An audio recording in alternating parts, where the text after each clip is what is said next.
And welcome in. Happy Friday, everybody. Welcome to the Nick Club Wrestling Happy Hour. I am one half of your host and virtual bartender, Mr. Nick Teodoro. Joining me, as always, is my tag team partner in life, my wife, Miss Nicole. Nicole, what are you having? Oh, you know me. We're back to Tito. Some orange juice, some cranberry juice. Mr. Nick, tell the people what you're drinking and our three things for the show. I'm drinking my J. Lore 7 Oaks Cabernet, as per use, as you like to say. Well, the Vision dominate on Raw. Cope and Christian reunite on Dynamite.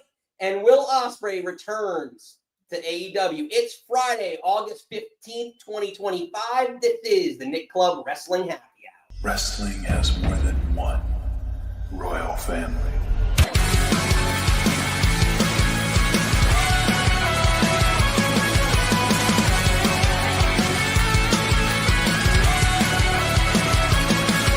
My baby want a Birkin. She's been telling me all night long. Gasoline and groceries. The list goes on and on. This 9 to 5 ain't working. Why the hell do I work so hard? I can't worry about my problems. I can't take them when I'm gone. 1, here comes the 2 to the 3 to the 4. Tell him bring another round when he's ready more. 2 stepping on the table, she don't need a dance floor. Alright, good lord. Someone pour me up a double shot of whiskey. They know me and Jack Daniels got a history. There's a party downtown near Fifth Street. Everybody at the bar getting tipsy. Everybody at the bar getting tipsy. Everybody at the bar getting tipsy. And welcome back in, everybody. Happy Friday. If you're new here, welcome in. Hit the old like and subscribe. If you're a regular, you know we love having you back. Nikki, it's been a week. Been a lot to get to. We have a lot to get to, but before we get to all that, we got to check in with everybody. But do a little fun announcement for the show. We are taking the show on the road next Saturday. We're still doing our Friday night show, but we're taking the show on the road next Saturday for Seaside Showdown 4 at the Beachcomber. We're calling it Bash at the Beachcomber. Titans Championship Wrestling is graciously having us. We will be there doing our Nick Club Wrestling Happy Hour as special edition on the boardwalk at 4 p.m. Eastern during their meet and greets. We're going to have some of the actual roster that are competing on that night. Sammy Chaos, friend of the show, is competing there. The Cheenies are competing. They'll be coming on. We're actually going to do trivia that day as well. And there's going to be a costume contest, Nikki, so it's going to be interesting. We may or may not take part in that. I don't know how. You're pushing for it, but you've gone on a ton of adventures. This is the first one I'm going on. Yes, first one. You're making me do things. I know, and I believe some of the regulars are going to be coming with us. I know Lisa is bringing some of her believers. Might have Steve. The Stevenettes. Yes, so super excited. Some Joe Hoes. There'll be some hoes in the house. Yeah. What's up, Josh? Yeah, live shows are fun. Josh, you kind of inspired some of this when you guys did this, what was it, like 6-7 months ago when we first met. So super excited for that. Yes, rig trivia in the public, very risky business. I will fact check. We were going to do double fact checking beforehand. I'm sure I don't want to get booed out of the Seaside. Yes. So am I. Reese checking in from overseas. What's up, Reese? Yeah, Nikki, it's going to be super. You're actually getting me out of the house, so. I know. Exciting. It's gonna be something. It's gonna be something. It's gonna be a lot of fun. It's gonna be a lot of fun. We get to see some of the talent of the future on TCW there. So, Nikki, again, fun announcements for the show, but let's kick this off with Josh checking in with us. His funnest part of the show. His favorite segment. Favoriteest ever. Your favorite. My favorite. Ever. Nikki's Non-Kayfabe News.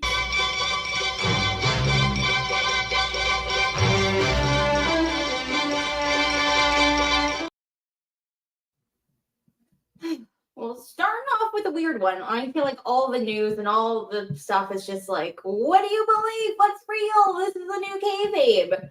But Naomi was supposed to have a match against Io on Raw, and then it was pulled because she wasn't medically cleared. But she was apparently backstage in like the afternoon, but apparently wasn't backstage when they went live. And then Alvarez on Wrestling Observer basically said she's going to be out for a long time. But we have not confirmed, is it an injury? Is she preggers? Because she kind of said in an interview before she cashed in that she was winding down her career. She, wanted to start her family with Big Jim. The way she's been talking online, she's getting a lot of Big Jim. So could she be pregnant? I don't know. We haven't heard anything. But is this all, did like something stupid happen, or did she tweet something and we're swirling around more than we should? I don't know. I just don't believe anything anymore. I think she's pregnant. I think it's going to be a similar situation that we're going to find out that is exactly what happened. And she's pregnant, and she's going to be. She talked about that. She wanted to do that. Yeah, amazing thing back if we cast our minds back to 2020 when Becky Lynch was pregnant, and then that's how they did actually how Asuka got the belt, because it was actually in the Money in the Bank briefcase, and you didn't win the contract, you win the actual belt. I wish there was like a fun way that they could like take the belt off Naomi, but I feel like she's gonna be like pregnant, here's the belt, and then there's a tournament at Paris. So I thought about this too, because remember when oh my gosh, now I'm blanking on her name. I almost called her not Dawn Marie. Lacey Evans. No, Maria Kanellis. Maria Kanellis had the 24/7 title, and then she got pregnant, and then she kept trying she held the title longer than anybody because she was pregnant, and no one would go after her. She got pregnant, and she held the belt she didn't hold the belt that long at all. It was like a week. It was longer than for 24/7. It was like the longest reign of anyone. Like something along those lines. I think you could maybe pull it off for a little bit. I don't think you could do it the whole way to 9 months. No, because but it'd be she interesting lost it to like Mike because Mike pinned her at a doctor's appointment. But what? Yeah, I don't know. I know. I get it. Who's to? Damn you, Jimmy! We got the most amazing version of Naomi, and you had to do the 37-week person. Damn you, Big Jim, man. And see. I know. So again, it would be amazing news if she actually is pregnant. All the luck to Naomi and Big Jim, but I don't know. But then they were supposed to be. I haven't watched it, but then they were on the Stephanie McMahon's podcast. I was like, oh, they're gonna say it on the podcast that she's pregnant, but then I haven't heard because I feel like someone would have aggregated it that like she said she was pregnant. I haven't heard anything, and I haven't had time to watch the podcast. I actually haven't watched any of Stephanie's podcasts. Oh, Steven. But I don't know. But it just seems fishy. But then also like. Again, not a mom, but if she just wrestled, is it too early to announce? Then Becky, I think wrestled pregnant. I think famously Saria's mom wrestled with her when she was pregnant. So I don't know. Yeah, I think 100% that's the deal. Or she had like a fever and couldn't wrestle. Like it could be something. So like innocuous, or it can be like life changing. And like, do you believe Alvarez? I don't know. Or are we just getting fed stuff now? Because I don't know what's real or true, which leads us to the next person. I don't know what's real anymore. What do you believe? Our boy Karrion Kross, Ed, please stop crying. He was on the Ariel Helwani show. It was basically like not in character. This is me cutting up like. Shooting, like this is not a work. I am not with WWE. And he said he didn't get a contract offer until like the week before the contract was going to go up. Apparently, they I guess gave him a number. He wanted to know how they got to that number. They wouldn't tell him, and basically said he had 24 hours to decide. 24 hours later, he asked them, like, well, how'd you come up with this number? They were going to tell him. He said, what about Scarlett? They're like, we're not going to tell you. We're like, we'll worry about you, and then we worry about her. And then he was basically like, no. Well, yeah, supposedly the the offer did not include Scarlett. I'm really interested to see where this goes, but because actually we bought his book and started reading his book, Life is Fighting, which is a really, really good book. And the way he talks about her, it's just like, I love that. Me and my wrestling couples. And it's like, how he describes how they first met and how he felt. I'm just like, oh my god, I love it. To me, this is 100% a work. I think it's in the vein of the R-Truth situation where, again, he knows, and I think he might have a little bit more momentum than Truth did going out the door to some extent at the time. So I 100% believe Karrion Kross is coming back to WWE. I just don't know where he's going to fit in, because he said something. He did say in that same interview, he speaks about, I believe he said Paul. I think it's Paul Heyman. A conversation he has with Paul Heyman. It's either Paul Heyman or Paul Levesque. I'm not sure. I kind of skipped through, but I think most people call him Hunter, and then I think Paul is Heyman. Right. Yeah. So I'm assuming it's Heyman, and basically said, could you be off TV for 3 months and connect with the audience? And he gives him all these different timetables. So I think he's kind of alluding to some of it, and they're going to bring him back as a bigger star. And you talked about him, I think it was on the show like last week, potentially being the foil to the Vision Group, or being one of the foils. It'd be interesting. I thought he'd be better to be part of it. I think putting him in that group as another heavy with Scarlett would be even better. I just like what he was doing, being that little whisper in the background, being the devil, and that little thing in the back. I like that better than like him joining, being just, and as much as I love Steph, being like a lackey to somebody. I feel like that's not, and like what I think Ed pitches what they pitched, what Bray wanted to do with him, and have it like Splinter Cell on SmackDown or Raw or whatever. Like that would have been super cool. And like apparently he got shit for the promo that he did during Mania. Like whatever person he was working with was like, this is the work. This is how I'm going to do it. And everyone was like, cool. And then no one told Triple H, and then Triple H was pissed. So like, how's it on Karrion if you or whoever you're working with, your producer or whoever, you're like, yeah, we're going to do this thing. And then you don't tell the boss, and the boss thinks you just like shit out on everything when that's what you're supposed to do. So I don't know. But again, it's like, if this is a work, I'm loving it. Work me all day, baby.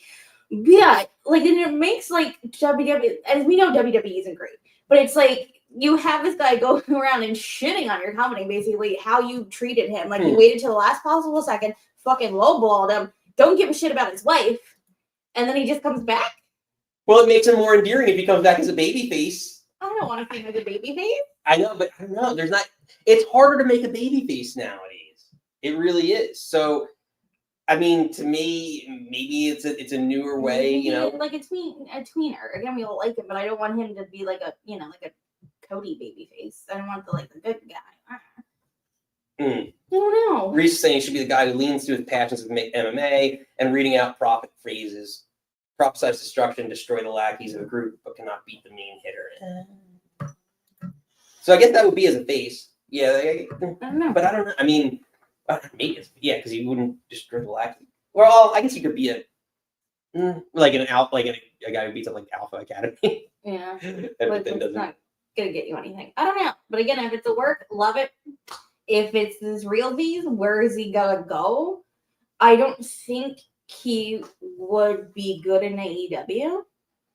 And again, carrying the promo, carrying the character, amazing. Okay in the ring. In an AEW, it's all like in-ring work, not necessarily promo. I don't think he'll fit there. And then TNA would be the other place to go, but I feel like that's not an option anymore when it's basically AEW owns them.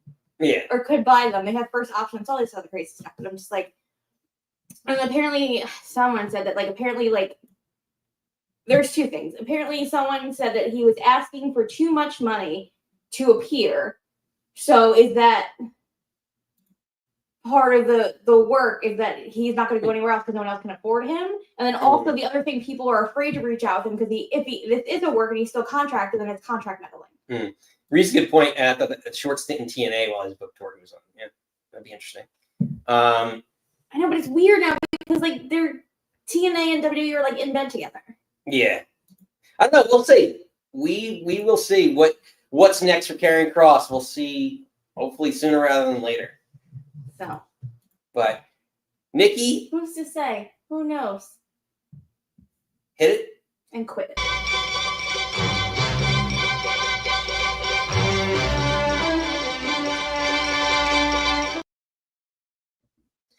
All right, Nikki, let's switch over to our AEW portion of the night. Everyone's favorite. Everyone's favorite AEW. Mostly Dynamite, pretty much Dynamite, because we don't really watch Collision. Oh, well, And they I'm tweeted sure Collision, Reese in the they chat tweeted Collision, and I know what happened, and I'm very excited about it, but I won't do spoilers here, but yes.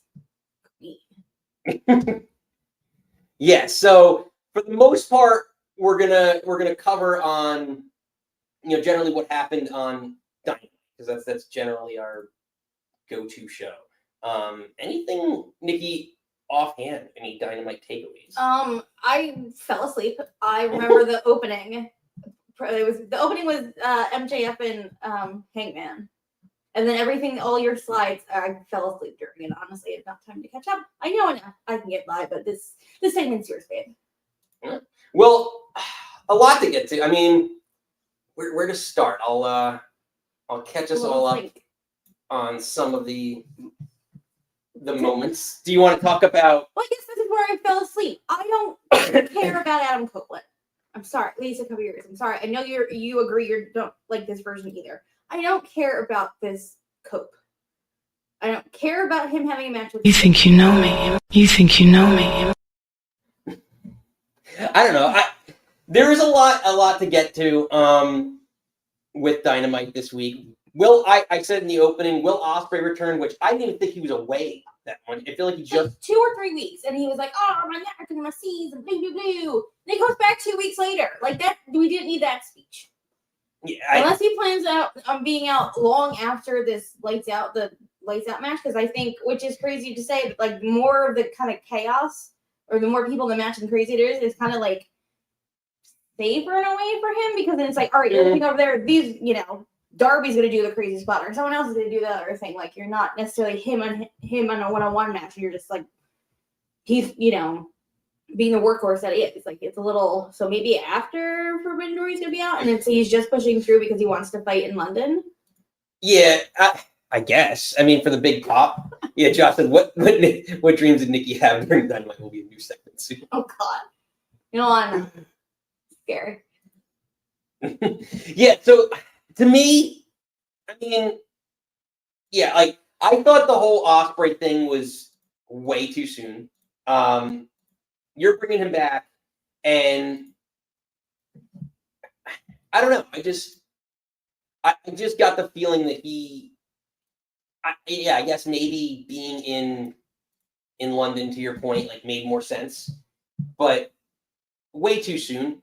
Yeah, it was just like, and if you knew you were going to be back, because you're like, oh, I'm going to be in the match in London, maybe, then and he needs time off, and he should have done that promo after Forbidden Door. Just now the promo doesn't make any sense when you're back 2 weeks later, and then like lights out match, haha.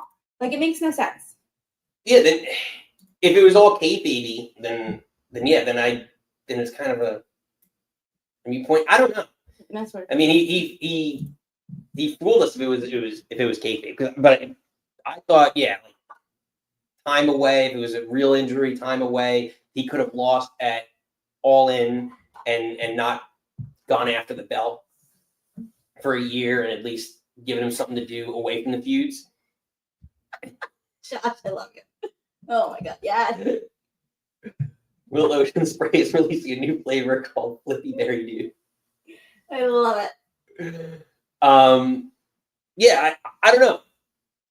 I just feel like, yeah, way too soon to put Will Ospreay back into competition. Like, just let him have time off and find a new way to build him back. Well, that's why I think it's different. I think he's pushing because he wants to be on the card in London, and then maybe he'll be just out afterwards, or they thought it was really bad and it turns out it will be less serious than they thought it was going to be. I don't know. Just now the promo makes no sense. But should be a crazy match. Yeah. That will be. Any other takeaway before the big one of the night, the big reunion of sorts? Do you want to talk about the big? No, I already said what I have to say about it. I don't care. I don't care. So, And it's crazy. In 2025, the Hardy Boys are together. The Dudleys are going to have a match against the Hardy Boys, and now ENC are back together. I guess ANC, CNC, CNC Music Picture. I don't know.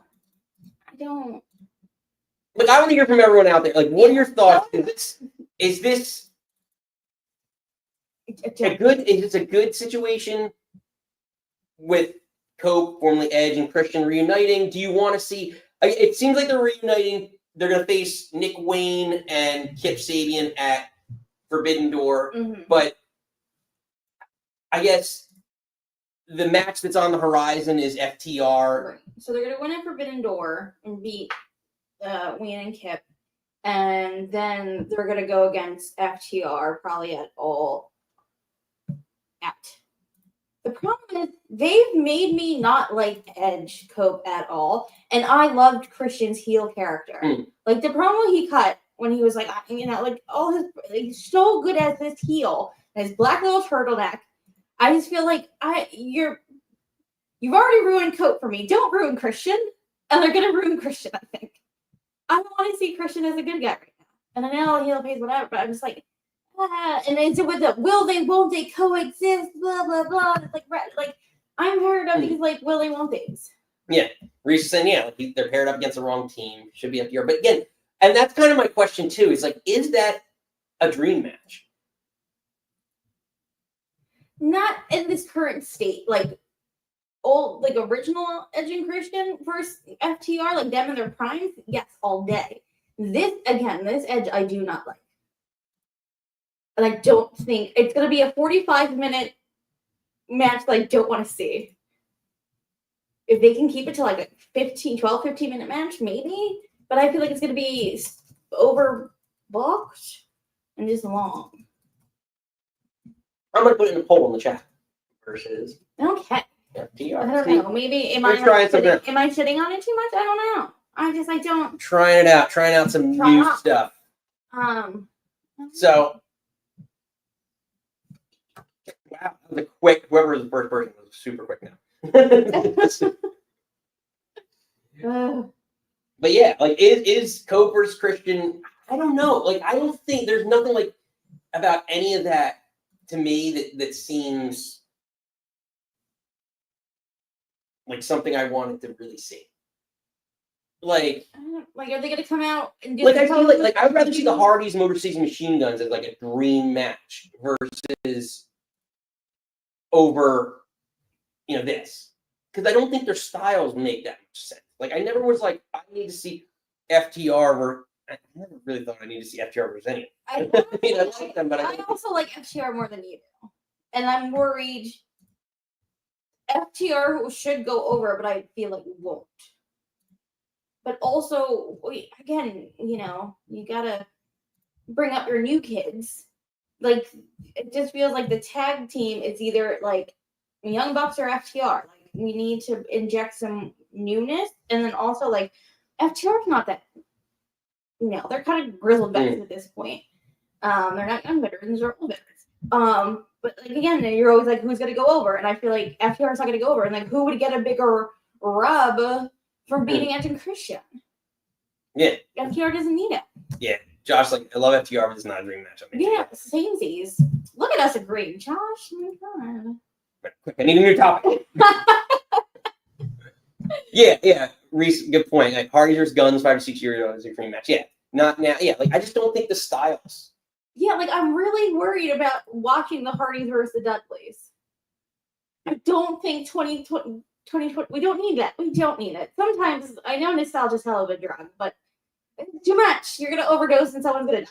Like, look, just like DX versus the Brothers of Destruction in Australia. How fucking terrible that was. Ugh. And then it's like HBK's like no, we didn't need that. We did not need that. And I feel like I don't need this. How much that ruined. Yeah. And then HBK's like, oh, I don't regret that match. It doesn't tarnish anything. I was like, yeah, because you probably got like fucking a shit ton of money to do it, and you don't care. But we care. Damn it. But I don't know. I don't need this. I can keep beating it. I don't want to keep beating a dead horse about it. Ah, the poll. All right. I don't know. It's looking like the poll right now. It's got more yeses than no's. Wow, I can't see the poll. It's if you go onto the YouTube page, you can see it. But But 67, 67% are saying they want I to would see vote no. no. For some people, just want to say yes to watch the world burn. I know. I think Chi-Chi's upstairs online on your Probably. cell phone voting. Oh, did I charge my phone? Where did I leave my phone? It's probably in her bed now. She's like, Josh wore his Cactus Jack shirt yesterday. oh, look at these. Oh, this is my Chelsea. And a great show yesterday, Josh. Josh had Joel Gertner on. Oh yeah, go back and watch that. Very neat stuff. Great stuff. Yeah. So again, you want to put a little bow on our AEW. I really like the opening segment. Sorry, I fell asleep. It's been a long day. It was a long week at work. Forbidden Door should be interesting. I'm excited. I should probably watch Collision because I found out one of the matches for Forbidden Door, and I'm here for it.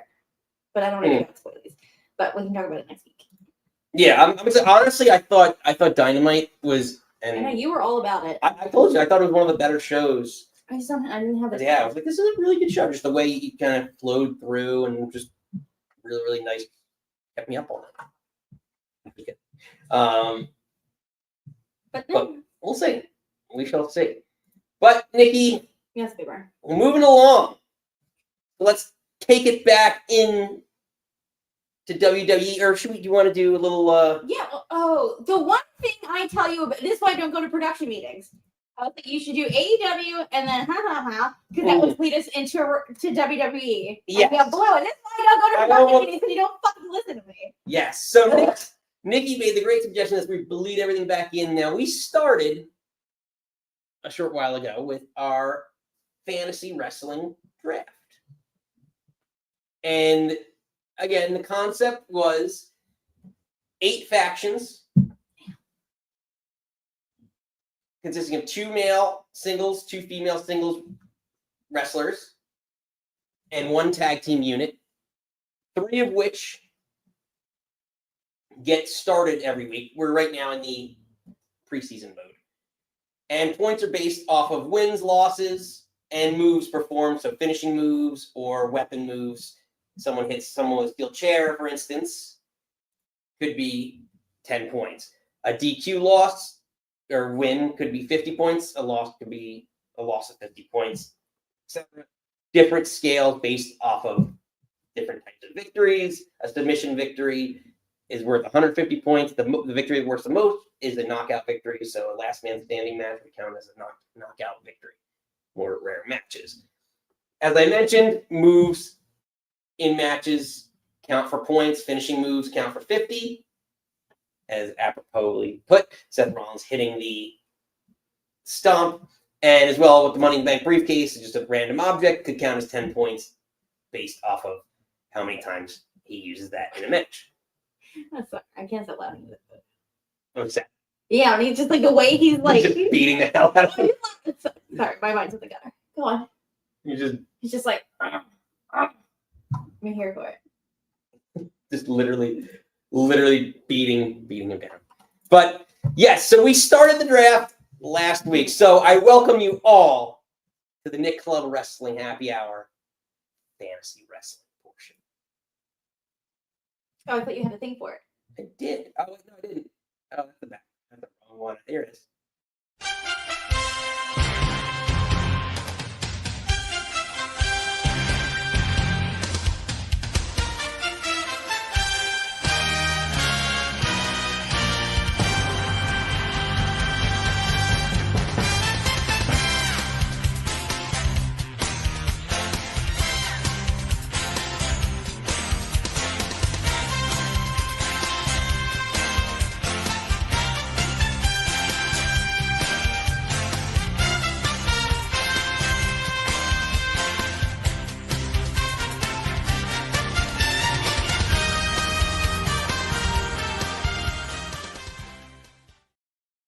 All right, Nikki.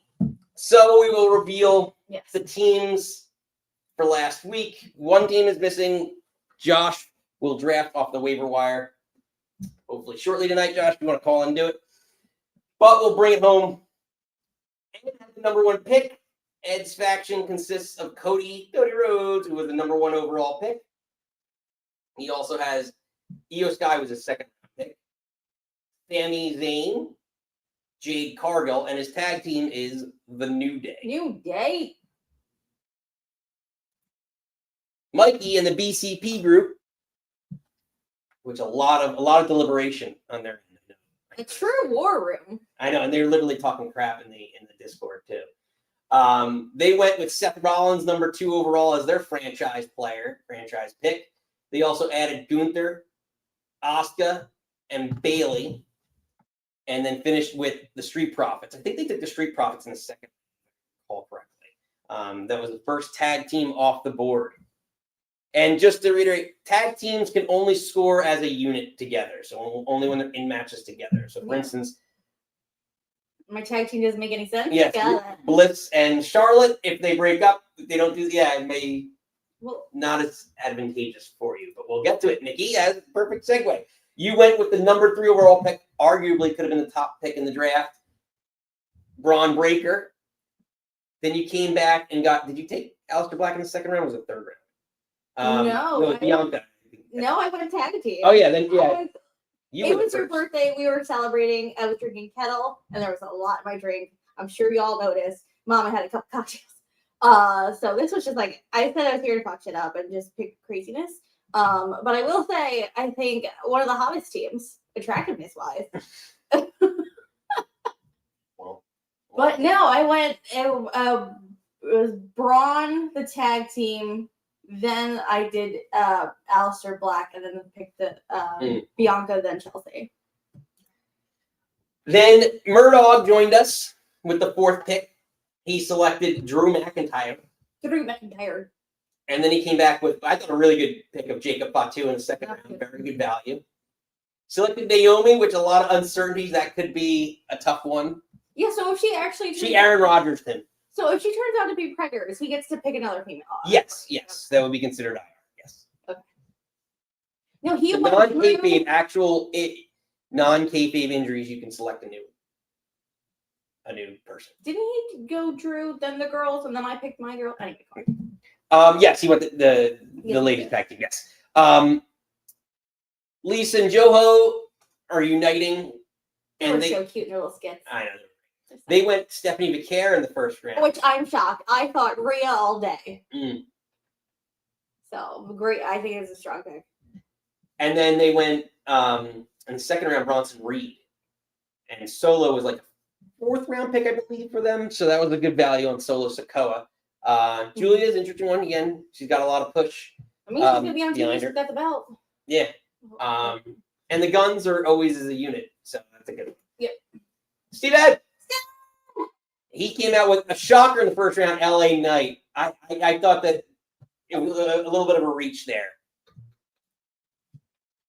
You know, there's a lot of questions, you know, on that one. So I gave him this. I would draft him in the second round because I think at that point the risk reward is there. If he doesn't make it a quarterback, you have a great fallback. But he has to buy in. And that's the thing. I think I don't know that he's going to buy in. I don't know if he's going to buy in. Steven, you better hope he buys into your team. Really, we all need buy-in. The winner of this is going to have buy-in from all their team, their faction. So, bragging rights of the vision. Reese at the end of the first round. Reese picked Becky Lynch, great pick at the end of the first round. He came back in the third round.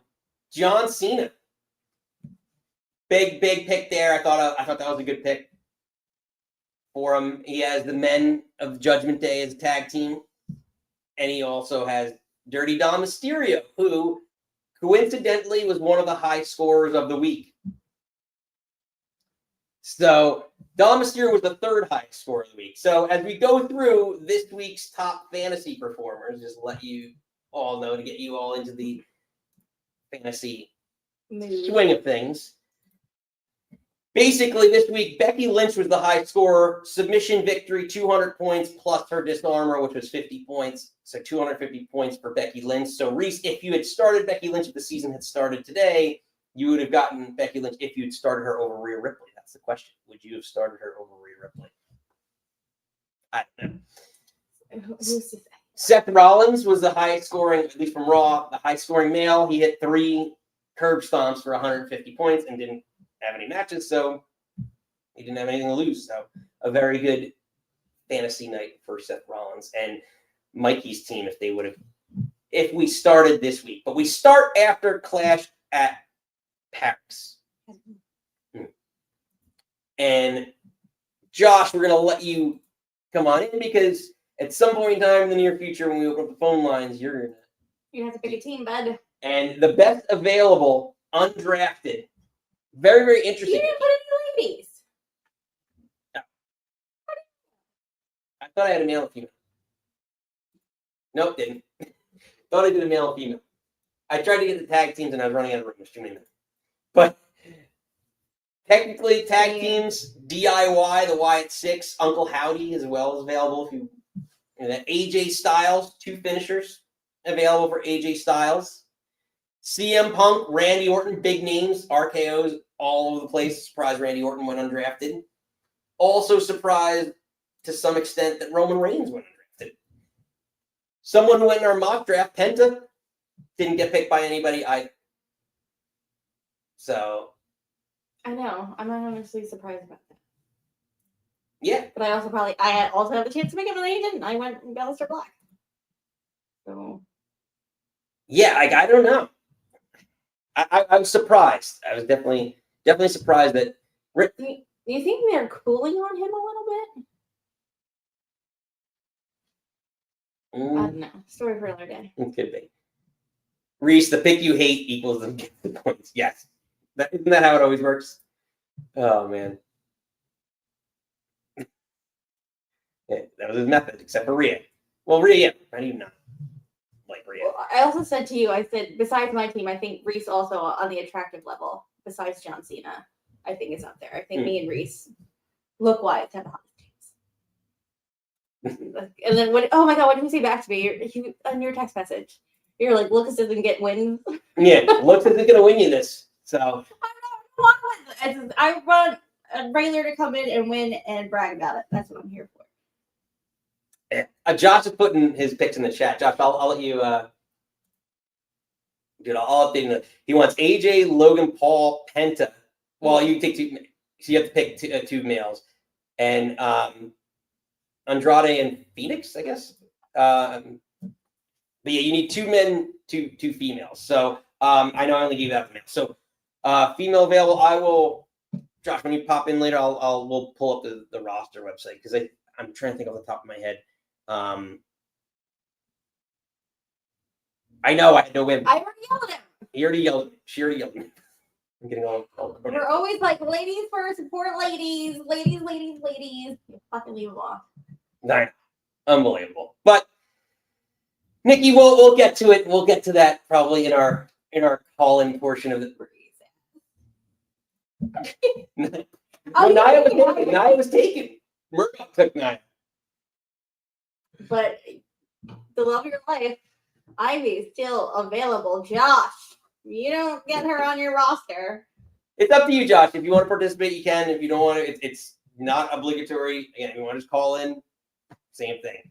I know Lisa and Joho or the BCP group might want to be divide and conquer this league because there's some conflicting reports of who wants to be drafted. So regardless, we'll see if it's Bobby one. If not, we'll keep it open for someone else who wants it. Not a big deal. Again, all in good fun on part of the Nick Club Wrestling Happy Hour here. Nikki, let's move along. Switching over.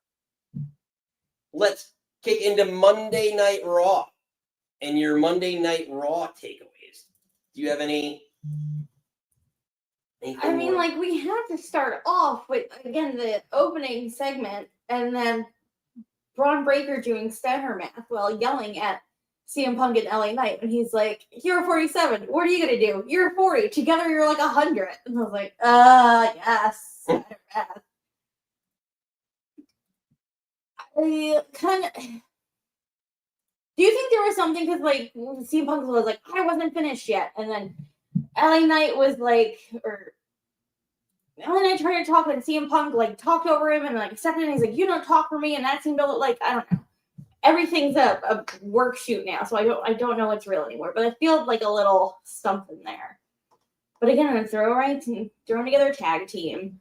But again, we got the match at Paris, which is going to be a fun match, but I feel predictable. Yeah. I don't know. There's a lot to kind of get through on. I know One that you thing- what to talk about, and then you're like, "I'm not there." Then you just go, and I'll commentate. Well, I'm trying to do. You be Michael Cole, and then I will be Corey Graves. Oh, you'll be. Or you're Joe Tess, and I'm Wade Barrett. You'll be Fair. play-by-play. I'll be analyst. Okay, that's fair. But yeah, well, I'm not pretty play by play. Why do you give me a little? You're running the show. Yeah, that's You don't listen to me the one time I talk about production. You're like, no. So like, that's why I don't go to production meetings. So you can do it, man. I got faith in you. Yeah, I don't know where to start. So, geez. Well, obviously we talk about the vision, but we could get to that. You know, but to me, one of the big things is El Grande Americano. That whole gimmick, and as we talk about fantasy, just gonna throw this out here.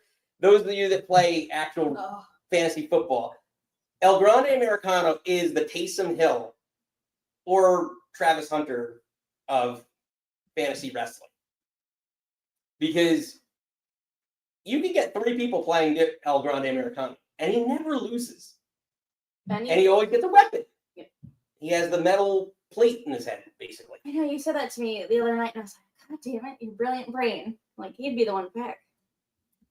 Well, I also his league. So So I know the hacks.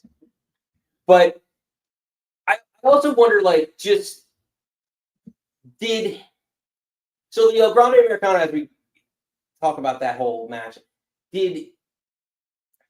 is Dom Mysterio, as I was watching that match, is Dom Mysterio, or maybe the gimmick itself, getting over Ludwig Kaiser better than Gunther ever did? Because I thought Kaiser was going to find his way to like the upper mid card and maybe even the main event scene based off of like riding the coattails of Gunther. And now with this character, and I guess which is now is enhanced by riding the coattails of Dom Mysterio, I feel like the El Grande Americano character is like, I don't know, Kaiser's more over than he's ever been and may ever be. Feels ashamed to cover his face though. But again, he's gonna be. That's gonna be my tomorrow night because you're gonna not be here. And I'm gonna watch that. That's tomorrow. Are they gonna put the belt on Dom? That'd be crazy because the reaction Dominik Mysterio was getting is insane. Especially, it seems like the group down there are not liking Vikingo. And the pop that he got when he beat up Vikingo and held the belt, everyone lost their minds. And I wish Mikey was on. He knows, but like I believe isn't it a fatal 4-way? It's Americano, Vikingo the champion, Dom, and I feel somebody else that I'm missing, and I feel terrible that I'm missing somebody. But it's someone from AAA. Yeah, well, this is where we need Mikey. I know, it's Marky Mikey. Or I can just Google, but and then it was like, thank you, Reese. Dragon Lee. So, and then there was rumors, is Grande going to help Dom win the belt? I like Americana with them. I feel like you got like a German guy pretending to be a white guy pretending, or like an American guy pretending to be a Spanish person. But hey, I guess whatever gets you over, because he's on TV every week. He's gonna be on AAA. Yeah, like I don't know. To me, but yeah, this is the biggest he's ever been, and I thought he was going to be Gunther's champion, and then like Kaiser would turn on him, and that would get him like at least enough momentum to stay in the main event scene. And yeah, I'm just kind of. I don't know. It's just, I think he's a great wrestler, and it's just like someone, because again, how with Chad getting injured and like, all right, who are we gonna? This is taking off, and we're doing this stuff with AAA. Like, we need this character. Like, it was whoever agent in the back pushed, like, hey, maybe this is not great. Maybe you not gonna love this, but like, hey, you're gonna get it on TV. You're gonna do all this stuff. That someone back there is rooting for Kaiser. Yeah, he's playing the dude disguised as another dude. Basically, I don't know what's more or less offensive, but I really like Kaiser. I really like Gunther and Kaiser together. I feel like they didn't really have a proper breakup, so I would love to circle back around to that at some point. Also, there's rumors that Ilya's cleared, but I thought he was cleared, and they're just waiting to stick him in somewhere. So, you're waiting for Gunther to come back. But again, it's just like, I want to build up. Like, you got to build Ilya up to go against Gunther. Ilya and Kaiser having matches, I'm here for that. So, I don't know, but yeah, I mean, again, like I said, I think this is 100% getting him over, at least for the time being. I put the poll up. And was it leave for the other? Because what it was, I almost said Pete Holmes. He's a comedian. Pete Dunne, and then I don't remember who the other one was. Wasn't there another one running around? Pete Dunne, Kaiser, well, Gable technically, but was there another one? Or am I fever dreaming that? Stop using that term. What's wrong with the term? Tyler Bate, is that maybe? Is it Tyler Bate? So you're just gonna. Steven and Reese agree on it, so it must be true. I knew there was another one. I couldn't remember, but that tracks. It's like you're gonna have all your like European guys, who are really good at wrestling, but you don't have anything for necessarily. So you're gonna throw them in a mask and have them all run around. It's like I don't know, Doink and Dink, and what was the other one? Wasn't there? Doink and Dink. No, they had a Survivor Series match, didn't they? Against, wasn't there one with him versus the King, and they all had their things? Or am I smushing two matches together? I'm not sure. Because Jerry Lawler had his three mini people, and then didn't Doink have his three mini people? Or again, am I fever dreaming this? Wasn't that a Survivor Series match in like 90? Josh said he's fever dreaming his response. That's fair. But yeah, so moving along, the other thing is, before we get to the main event, Sami Zayn, and this comes back on the heels of SmackDown, so kind of combines the whole week, seems to be on a detour with the Bloodline. Right. So now Karrion's not around, so he's moving on to Solo. And are you going to give, Sami another mid-card belt to build him back up if he's supposed to? Because again, rumors he's winning the Rumble, rumors he's going to win a belt at Mania. Do you give him another mid-card belt? Like, I don't want to see him take the belt off Solo. I'm also kind of tired of the Bloodline. I'm also kind of tired of Sami and the Bloodline. I'd rather see Solo fight someone new. I like Solo with the U.S. belt, but I'm ready for him to wrestle someone that's not Bloodline related. Or adjacent. That's a term. Well, again, he wasn't the Bloodline. He's Bloodline. He's Sammy Uso. He's Sammy Uso. Someone new, please. But I do like that he came out embarrassed Solo last SmackDown, and then Solo came out to interrupt this. Yeah. I mean, I get it. I just, I don't know. I don't love it because, how are you building up Sami Zayn? And I think we agree that he's probably going to be the biggest threat to win the Rumble. That's what they're saying. So, yeah, I don't know how. You get a lot can change from now and then. But again, you just saw it with Jay, someone that we were shocked that Jay won. I think we were shocked. I don't think anybody picked Jay.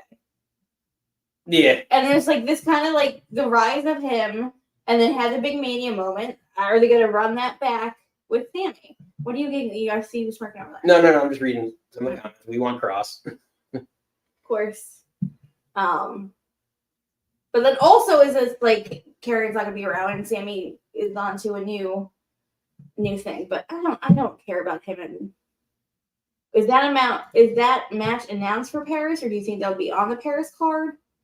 Probably. I don't think it needs to be, No. but probably. Yeah, no, it seems like not a lot of people in chat are agreeing. They don't really like this feud as a stop, because I think it hurts Solo too. Yeah. Especially after what you just did, trying to build him up. Yeah. And it's like, unless you're trying to keep Jacob away from him, like I thought Jacob maybe tonight. We'll see. I don't know. It was just like that. What do you even do? That cage match, I feel like very disappointing. Again, I don't think it would have been disappointed if it was the match placement. Yeah. I think if the card was different, match placement was different, but I just feel like everything we just watched and then got to that, I'm like, oh, and I think maybe that's why I loved AJ Dom so much, because it was so something different that we needed. So I don't know. I guess TBD on this one, but like I don't like the two of them together right now. Yeah. We'll see. So all right, Nikki, let's get to the main event. The main event. Where Seth Rollins and the Vision stand strong. Well, that's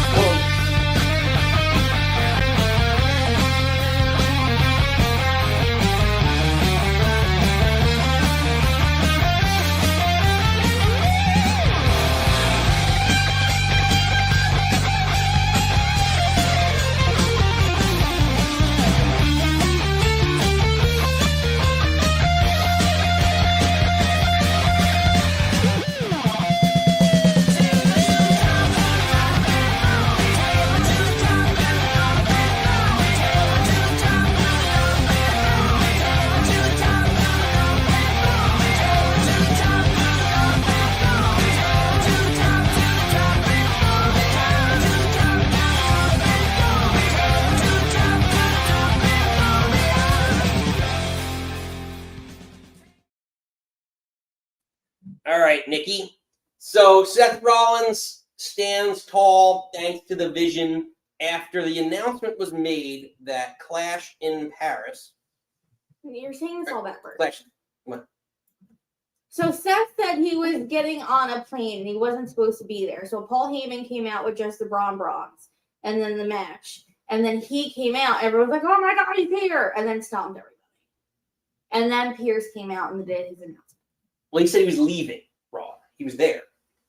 Yes, he was there. We just talked about him. He was in the opening. The way you worded it just.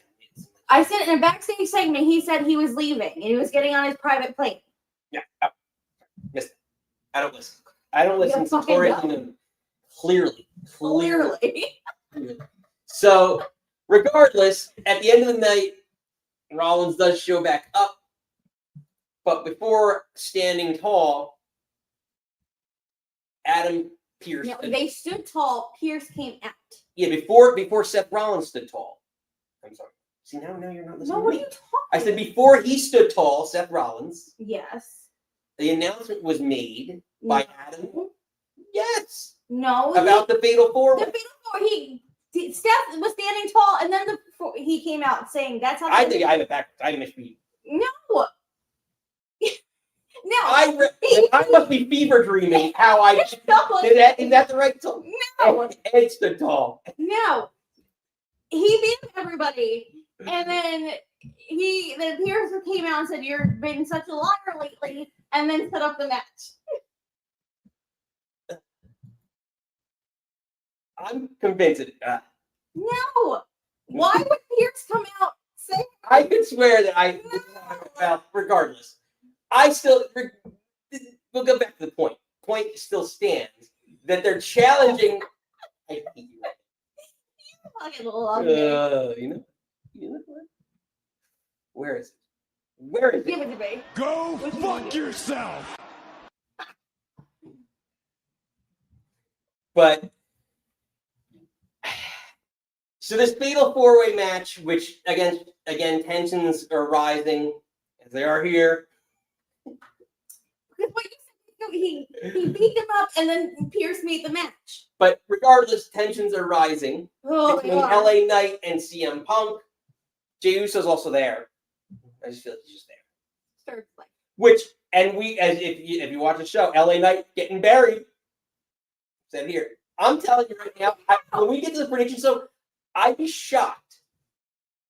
It's either CM Punk or LA Knight taking the pin. Maybe. They're gonna open because I'm assuming Cena, Logan is gonna close. It's Cena's retirement tour that's gonna go on last. So, but then no, because he doesn't have the belts anymore. Anywho, but he's in probably either opening or closing in a main spot in a match with Seth and CM Punk. Like, how is that being buried? That's not buried. He's not going to win it. That's buried. It means you're not. No. It means you've reached your ceiling. It means you've reached your ceiling. You're in your ceiling. Okay, so you got the act. Oh, reach. So you have Rhodes, McIntyre, then you got Logan, Cena, and then you have this fatal 4-way. Yeah, Reese agrees with me. LA Knight's getting pinned. That doesn't mean he's buried. He's getting buried. You pinned on the main event scene, you're not a main eventer anymore. You don't know the definition of fever dream. You don't know the definition of burial. Josh, and you didn't know the definition of what a retcon is. So I don't. You're throwing a lot of random. I think you're just making up terms. Yeah, that's what I do. Make it words. Yeah, you're making up all these random terms. But yeah, no, I think with that announcement being made, someone's got to take the pin. It's not gonna, taking a pin doesn't equal burial. Again, if you're trying to get that, show Steven's comment. Read that and learn it. You're losing people you have no business losing to. LA Knight, as good as he is, can take a pin. No, because he's not even world champion. He's not going to be world champion this year. You're not going to. And he's one of the best of all fucking time. You can't compare Razor Ramon to LA Knight. You compare John Cena to Let me say this the other way. Yeah. Big Match Dakota, don't you dare. Talk badly about Big Match Dakota. Okay, LA Knight to maybe Razor, it seems a little closer than John Cena and Dakota Kai. We're screwed. Unbelievable. Oh, you're making my blood pressure like. I know you're cold. I'm here. I know. But Nikki, we didn't even talk about any of the ladies. You're burying ladies tonight. You're burying ladies tonight. Me included. You say I'm burying everybody? Might as well play the drop if I can find it in time, which I probably can. I don't even know it. There. Rest in peace.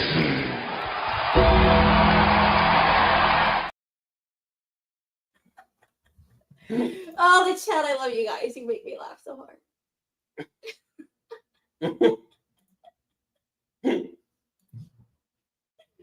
We don't have we don't have okay. You guys are shot in the chat. Unbelievable. But yes, read Steven's comment again. The bottom one. Instantly they buried it still. No, that's Ed, not clean. Then he's being buried. I'm gonna put that up. We're gonna now we've got polls. Thank you for having my back, babe. Unbelievable. All right, Nikki, we'll put a bow on Monday Night Raw. And before we open up the phone lines, we'll get into a little bit here on SmackDown. We preview SmackDown. Ooh, you're blue now. I know. Da-ba-dee-da-ba-die, but I'll let you know what is on the agenda real quickly. Actually, let me do this. I'll throw up that, and as I throw up the call-in link in the chat, get us all teed up. But Bliss, we're calling her Bliss, will take on Piper Niven tonight. I love Piper Niven. And I know she's not winning this match, but honestly, her, Chelsea, and Alba together, I really love them, obviously. Just Chelsea and Piper together is so magical. And I really think Alba, I don't know. And then the little bits they did on NXT and the relationship with Ethan Page, I'm loving that. Again, I know she's not going to win. Alexa's technically on my team and my faction, but I don't know. Piper forever. Yeah. No, she's great, and I love the dynamic that they've had with Piper and like Chelsea and everything else that they've done. No, and Drew is out of those your little. because you were saying that. Yeah, Blue, oh my yeah. God. Yes, I know. It's Joe Hendry and his Drew McIntyre. What? Okay. That was his Drew McIntyre song. Oh, Ugh. But yes, Bliss will take on Piper Niven. my stomach hurts. Braxium Stevens tag team pick.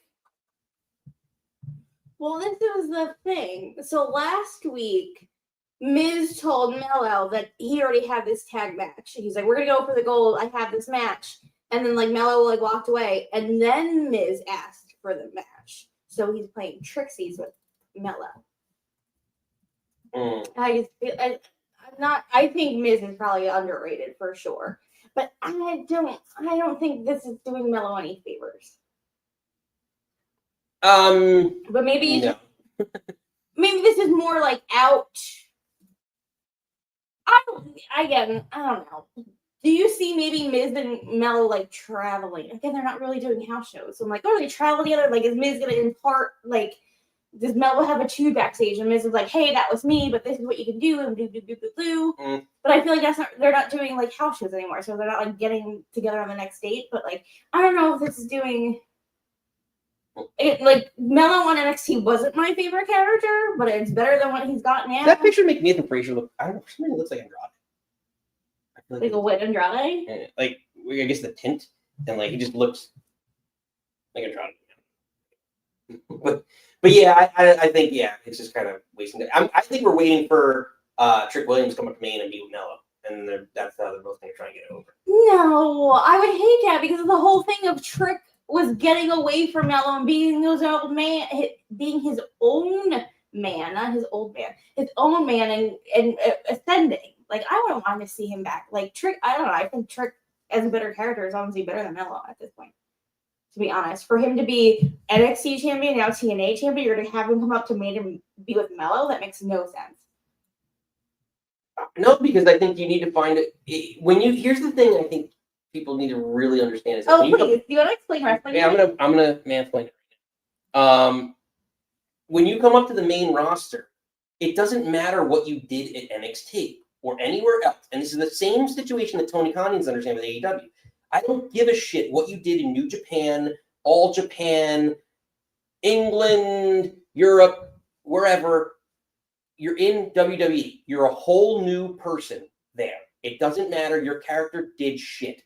So I don't care what you're doing. You have to reinvent yourself. You're brand new to the audience on the main roster because now there's all different people you've never seen before. There's people that are Hall of Fame wrestlers. There's people that are just at all different types of levels. All right, then explain that to Aleister Black, the same fucking character. Shinsuke Nakamura, basically the same character, even though like they murdered him. But like, yeah, the same character, but they still again look at what's happening with Aleister Black and how he's getting booked.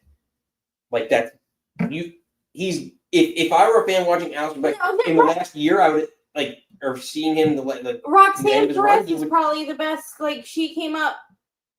And she's the same character, does the same fucking movesets, and she's over. Well, she's getting pushed to be over like that.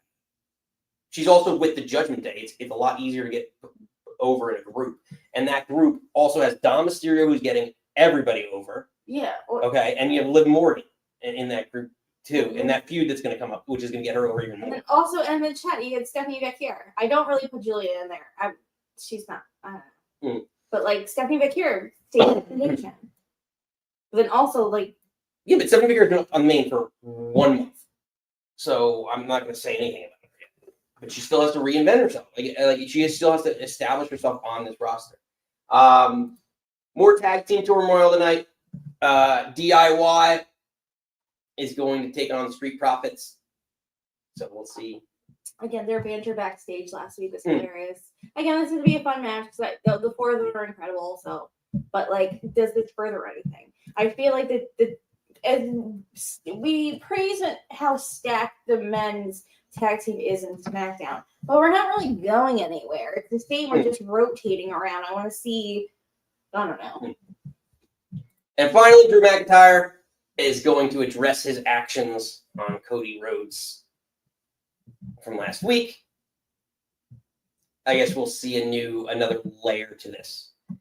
But yeah, again, not much else, but again, SmackDown's usually been pretty solid, so I'm not really that. I know. I usually surprised put they it didn't on really the listen to anything, I think. series and then have to rewatch it tomorrow morning. Fair enough. All right, Nikki, that time has come to open up the phone lines. My little blondie, hit the snare.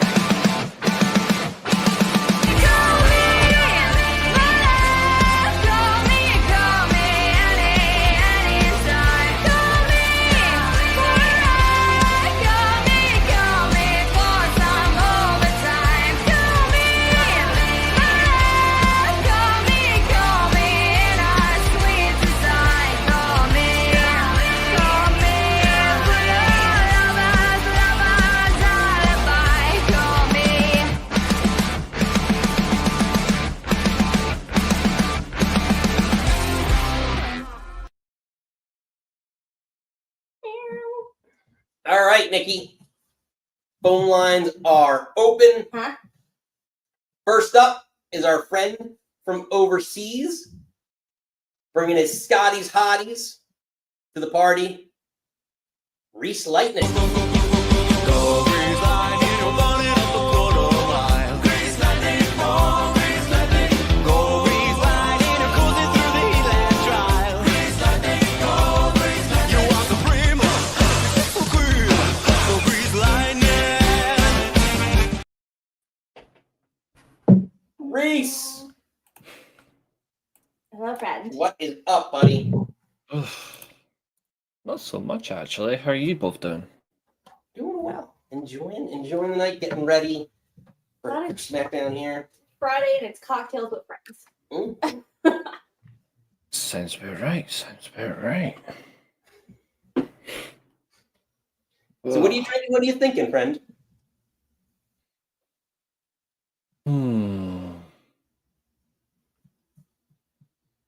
Yeah, gotta go with a sponsor, I suppose. I'm thinking that I hate the preseason because I should be winning this by now. Because pick who you hate. And started Dom Mysterio. I don't know. Yeah, Well, you have to start Becky over Rhea. By the way, just to reiterate, so figured this out. I think the best way to do this, we're doing a week to week.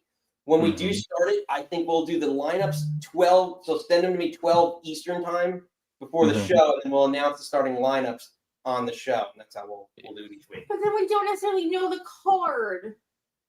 Because I don't know who's going to be on SmackDown. I don't have any. Well, like. Yeah, but most of SmackDown's card you won't know. Yeah, and Raw's you still won't. So you're really taking a like you're setting your lineup and your whole team starts at 4:00.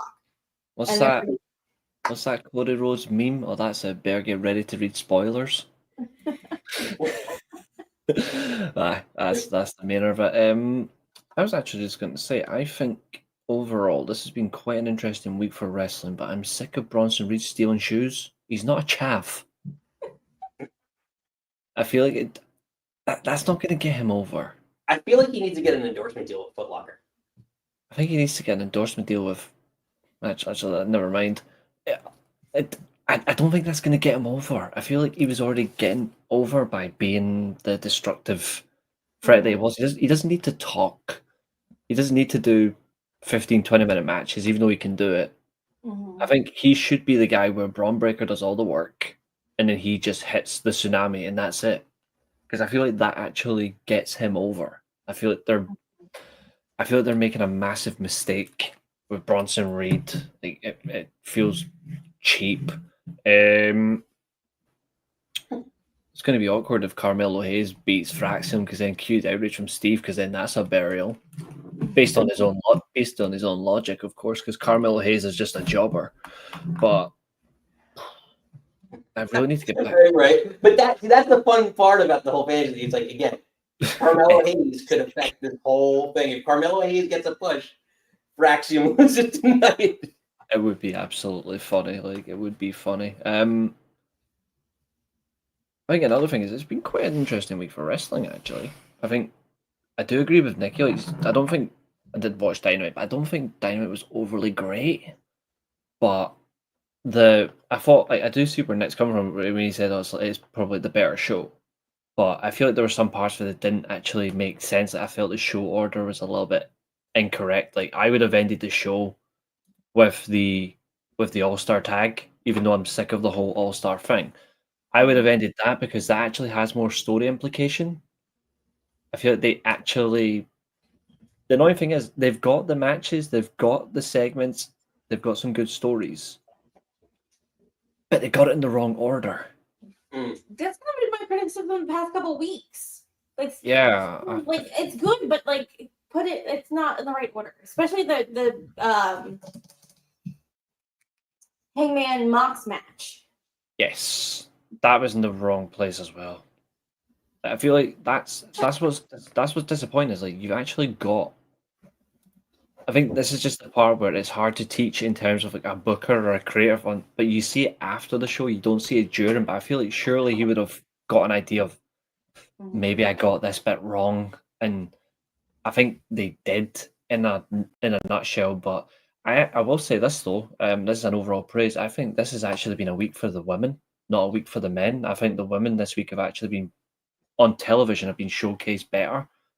And I think that's something that does need to be praised across the landscape. But my only thing is, I'm not sure if, and I think WWE are hoping this is going to work, but I feel like it's too little too late. I think they're banking on Asuka versus Io Sky being a good feud. I think it's 4 or 5 years too late. And that's not Asuka's fault. She was injured for 18 months, but I don't think Io Sky versus Asuka works in 2025 and beyond because I don't think anyone's going to care. Except, so that's where I think it works. It's just she needed the belt, and that was the feud to give her with the belt. If you had her, is it though? Is that title win feud? Because then you've got people who complain about, well, you're pushing Stephanie Vaquer. What happens to her push? Then you've also got Rhea Ripley, who is just always in a title feud. I feel like it's the balance of play doesn't add up. I feel like Asuka versus Io Sky, if this had been pre-injury feud, goldmine. I feel like right now, if you have them turn on Io Sky,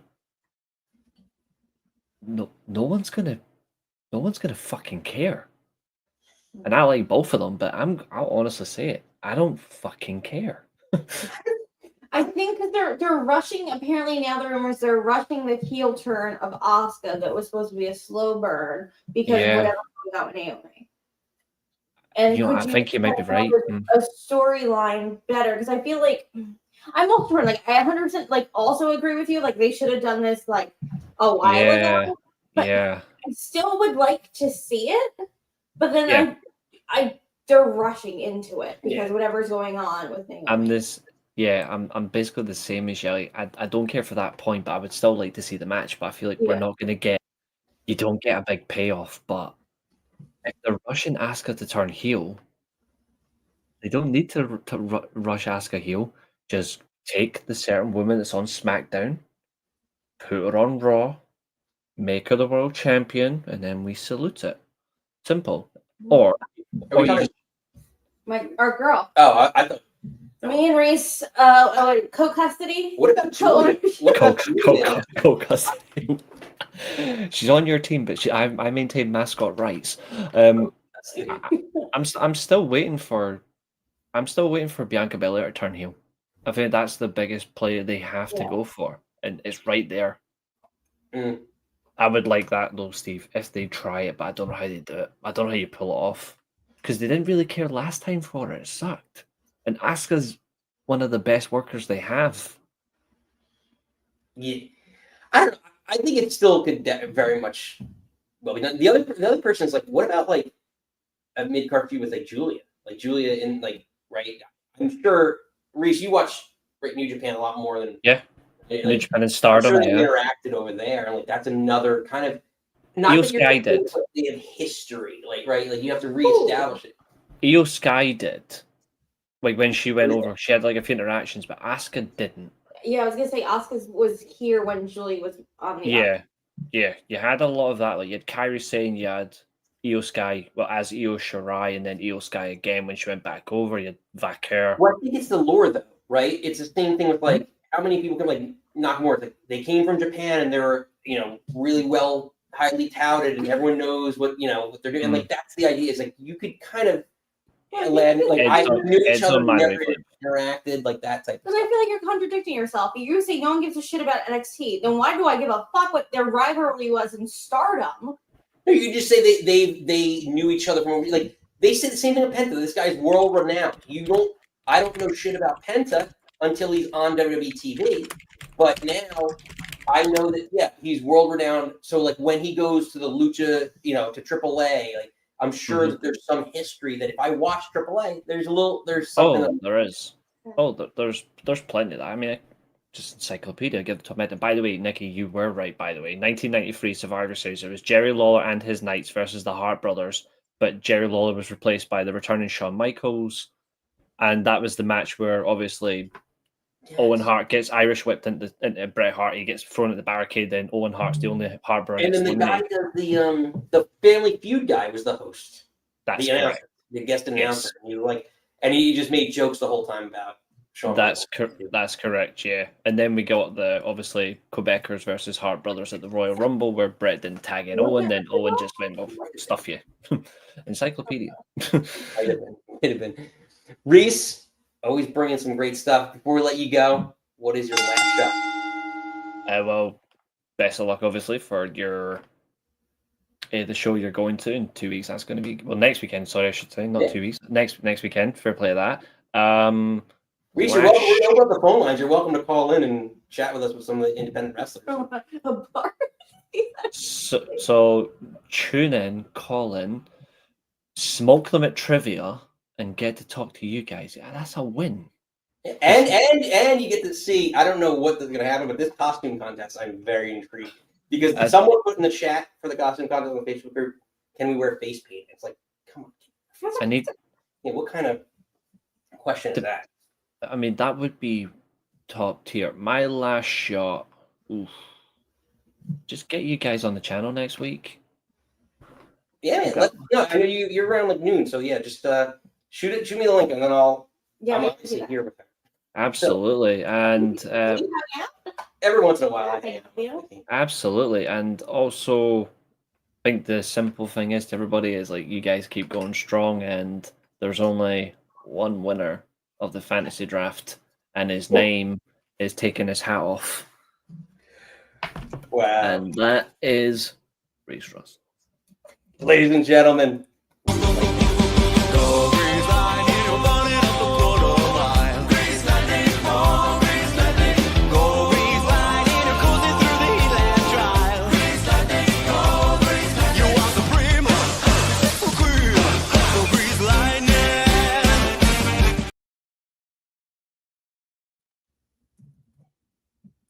A lot of people chiming in and trying to get to everybody. So, I'm sweating. Basement's so hot. Because you sit by the fire. You make me sit by the fireplace, and I hate this thing. So that's why. My face is red. Anywho, who we got up next? Baby? All right, Nikki. Well, he likes to fly in because he's got some takes that are from out of this world, but we love him. 4 letters, 1 word. Josh.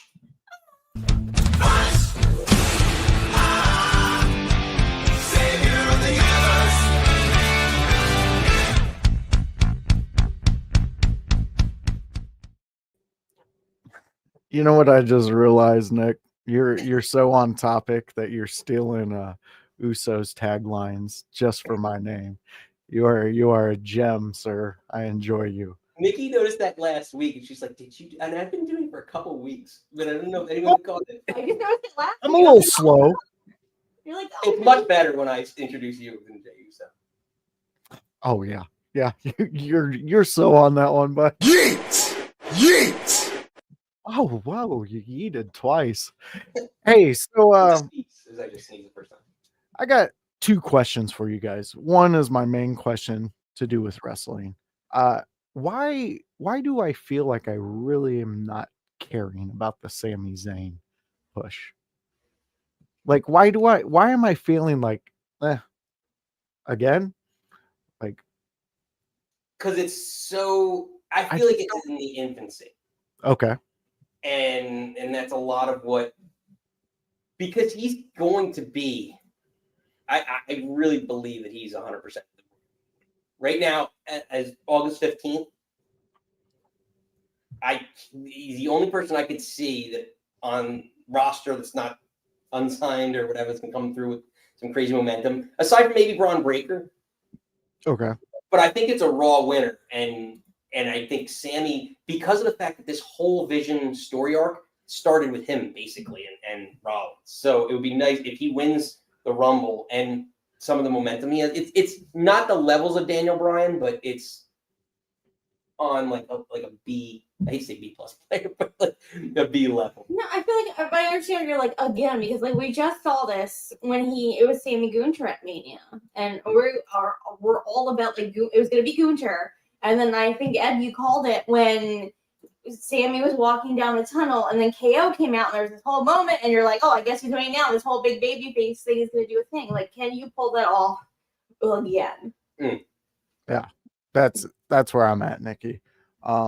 Like, okay, I understand it, and I appreciate everything Sami Zayn does in a ring for the fans and everything, but he feels to me like I don't need him to have a title.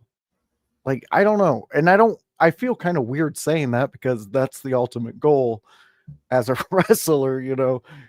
But I just like I don't need him to have a title.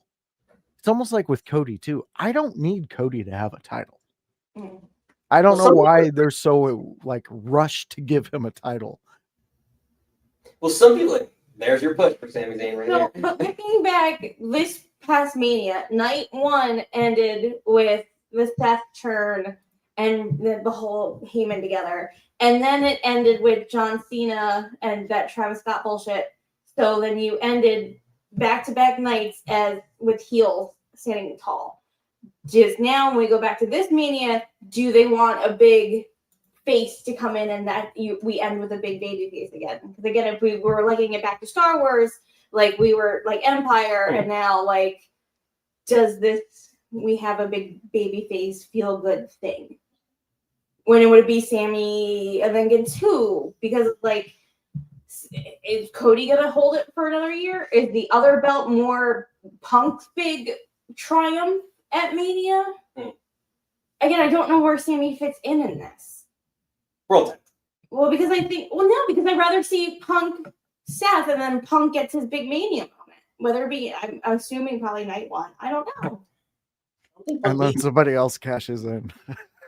Yeah, right. It would tickle me so much. Oh my god, Drew McIntyre again. Yeah, it would be so funny, but they probably won't do that. I don't know. Well, no, there's not another Money in the Bank. I don't think so. Well, actually, no. If they do it, there would be. There would be one. Yeah. That would be great, actually. Yeah, it would. I mean, I know I would laugh, and I know you would laugh, but you know, other people would be upset. But yeah, I don't know. I feel like I'm stuck in that Sami Zayn. Like, I guess great for him, but like when I heard the rumors he's winning Mania or he's winning the Rumble and things like that, I'm like, do we need Sami Zayn doing this again? You know, you've just replaced somebody else. Now he's built himself as the underdog, and well, he's always the ultimate underdog, but you know, he went back in the stories in our face. Here we are, and now he's pushing up, and I don't know. I would like to see somebody else, but hey, what are you gonna do? I'm still gonna tune in. The other thing, though, is it does create the opportunity for another a monster heel to come.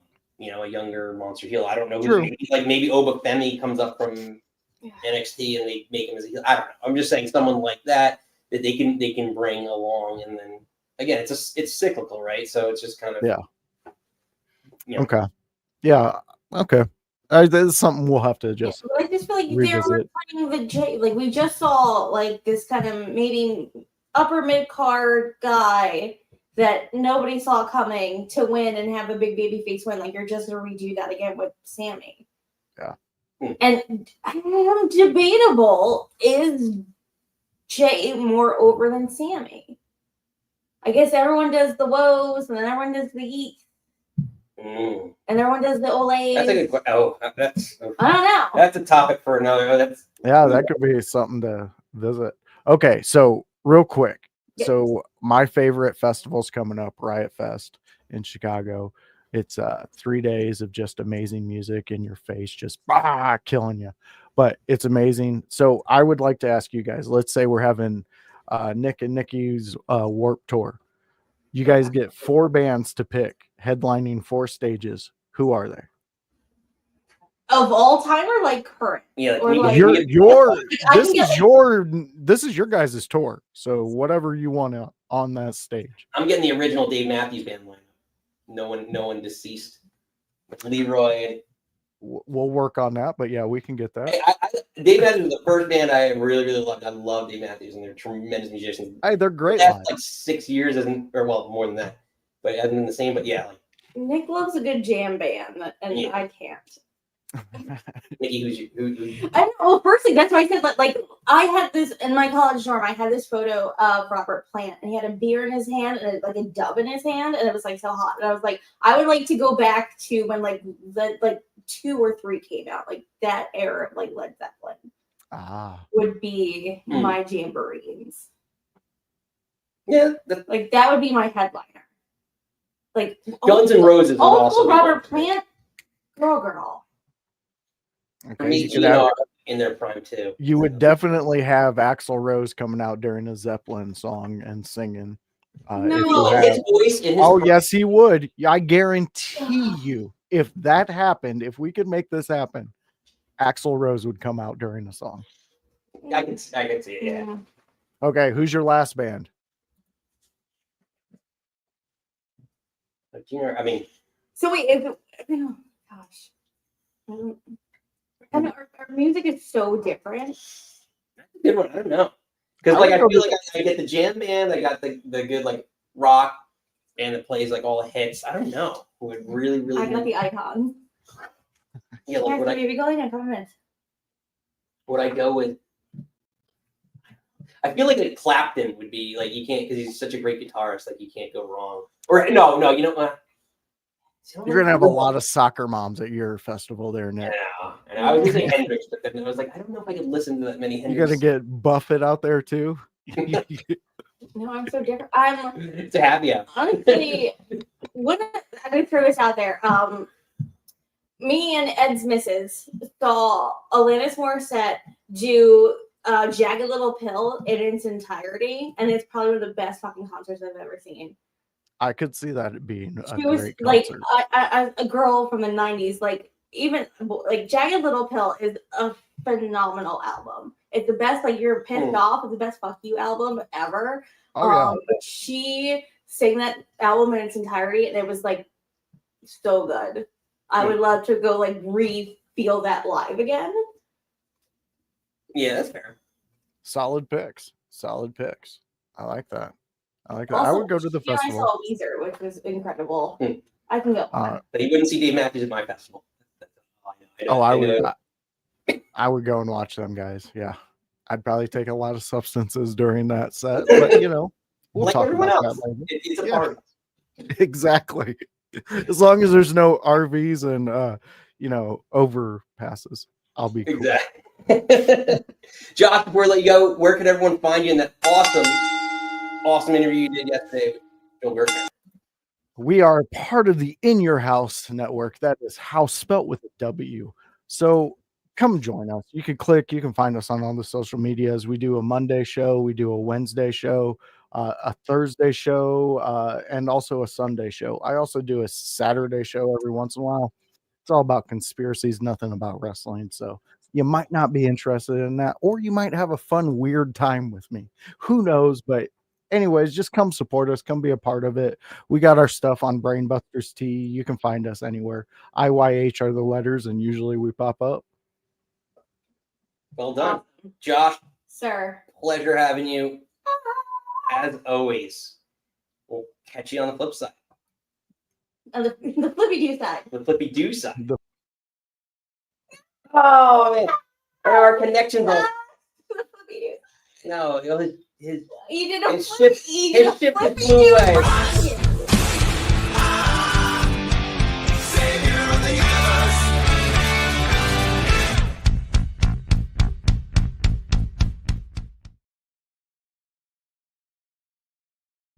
All right, Nikki, when you talk about music festivals,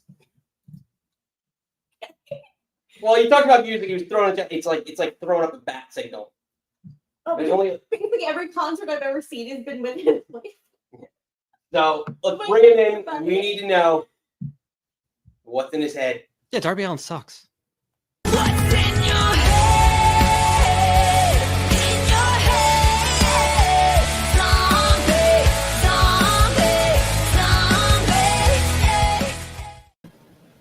I like the intro there, Nick. It's good. It's good. What's up, Ed? Oh man, I'd say I'm heartbroken because I am. You know, there's part of me that's really bummed out. But listen, I can't be too mad. I got a big match Dakota shout out this week, so like, let's Ed, go. I'm all in. Like, I also may or may not be reaching out to try and get her on the show at one point in time. oh shit. Okay, so what you're saying is we're just gonna spend an hour talking about how you compared her to John Cena, and that you and I totally agree. It's Broke my brain. Yeah, listen. greatest of all time. You know, look, when she starts tearing up the indies and winning all about, and it's like AEW Women's World Champion in like less than a year. Yeah, listen, Nick was right. This day I called it here first. Yeah, I can't wait for her to recreate the Ultimo Dragon photo after she beats Mercedes Moné. So she's got all her belts and then like all the other ones she's won on the indies. Like, I want to make it real difficult for her to carry everything. Oh my god. She's by the way, did you see that? I don't know if did you watch Dynamite? So I mean, we could talk about it because I did want to bring it up. Everybody was talking about rushing the heel turn for Asuka too soon. Can we talk about rushing the Edge and Christian reunion real quick? Like, I'm glad they just hugged and we're just cool now. Like, with the promo last week, he was like, "I'm still an asshole." So that is a good point to make. I didn't really touch on it that much, but yeah, was it too soon? Maybe. Yeah. Like, because he's like, find yourself, and it's like finding yourself is just helping me 1 week. And I mean, go ahead. No, I mean that's just the kind of Tony mentality in a lot of things. Yeah, I mean, you could also run it too that like he didn't really hug him back. It was more okay, maybe he did. Maybe I'm just misremembering. Because it was one of those I kind of remembered it like, you know, Adam Copeland was a bit more like he was bringing him in and he just kind of hugged him for like, you know, because he was there. Delayed. Yeah. But like, nah, this image is pretty much like they're together and we'll get you know, Christian Cage and Adam Copeland versus FTR Gunn and FTR Bald, so that's cool. And that'll just be the end of it. You know, there's just Ed, you know, Adam gets to go home. He sure did a lot in AEW. What was the point? Oh, actually, that's a good question. It's got to be pretty soon, but he's probably got like another year and a half as an injury time. I mean, if they'll even tack that on, because does he have a leg to stand on? Like, I'm not even trying to joke here. Like, he's over 50 at this point, right? Like, how much longer can he? He's even saying that he's like, I'm towards the end here. And I don't want to say this like it's a bad way. It bums me out because I'm starting to feel like I was feeling like with the Undertaker towards the end there of like, I'm legit worried about you. Like, I'm legit worried about Adam Copeland every time he gets in there. And it's like, dude, just hang it up. I don't want you to get hurt again. The guy jumped off a cage and broke his leg and was out for what, 6 months to a year? I don't even remember. Again, Spotty shouldn't have done. And why do they okay that? It's stupid. Well, Okay, should I'm ask. not going to. Honestly, he should have asked for Martha's permission before he did that. You know, Darby does that when he repels from the ceiling. Oh, So, so true. you know, it's one of those. Your favorite ditch? He's starting to make a little bit of a comeback there. Is he? I literally the only real thing I saw from Dynamite was the Adam Copeland and Christian Cage stuff, and then people got real excited about a non-blood and guts tag team cage match. Yeah. Yes. So I'm glad Also, that Billy Ostrich is back. Okay, you and your Barry. Let's not. Wait, no, I'm throwing that B word. We're putting that B word out there. Lord help. They're burying Darby Allin, your boy, because They're burying Darby. Yeah, they are burying him. I know, much to your happy. Because in Will Ospreay's return, he basically is like, by the way, he's like, I know Darby challenged Moxley to a match, which say what you will, makes perfect fucking sense. Darby should have beat Mox and get his moment because Mox took the contract from him to win the belt. Absolutely. And he comes out and Ospreay goes, I have a better idea. 8-man tag or whatever it was. And it's like, screw you and your idea, Darby. You're getting some pillar you are, right? Like, literally, Ospreay comes in like, a better idea is we're going to put 3 other people in this match because you're an asshole. That's the most Tony Khan shit I've ever heard. Yeah, like he literally said, I have a better idea. Let's put 5 of us in a match. I mean, this is the same guy that was like, sorry. I think they would boo Mox Darby. I don't think anyone wants to fucking see that match at this stage. I don't want to see Mox, and I love Mox. But go ahead, babe. No. I completely agree with you. That's kind of where I was going. Is that like, I don't want to see Mox Darby. It goes to what I was saying is that like, you know, this is also the same guy who had said that you know, this is why AEW sucks now talking about Mox.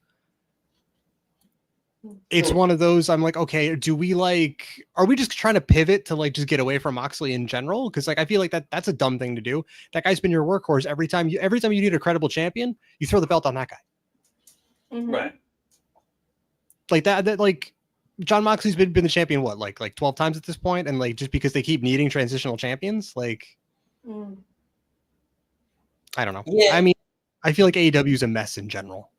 Yeah. Well, I feel like any I hate to say it, any ex-WWE guy is going to be a transitional champion anywhere. At any non-WWE, because of the fact that you could put the belt on them and it adds credibility to whatever promotion you have. How many people like oh, so-and-so is our world champion from like some random indie. I would do the same thing. If we were starting a promotion tomorrow, I would hire like whatever indie name there is. Like Zilla Fatu is a great example. I would make Zilla Fatu the world champion for whatever.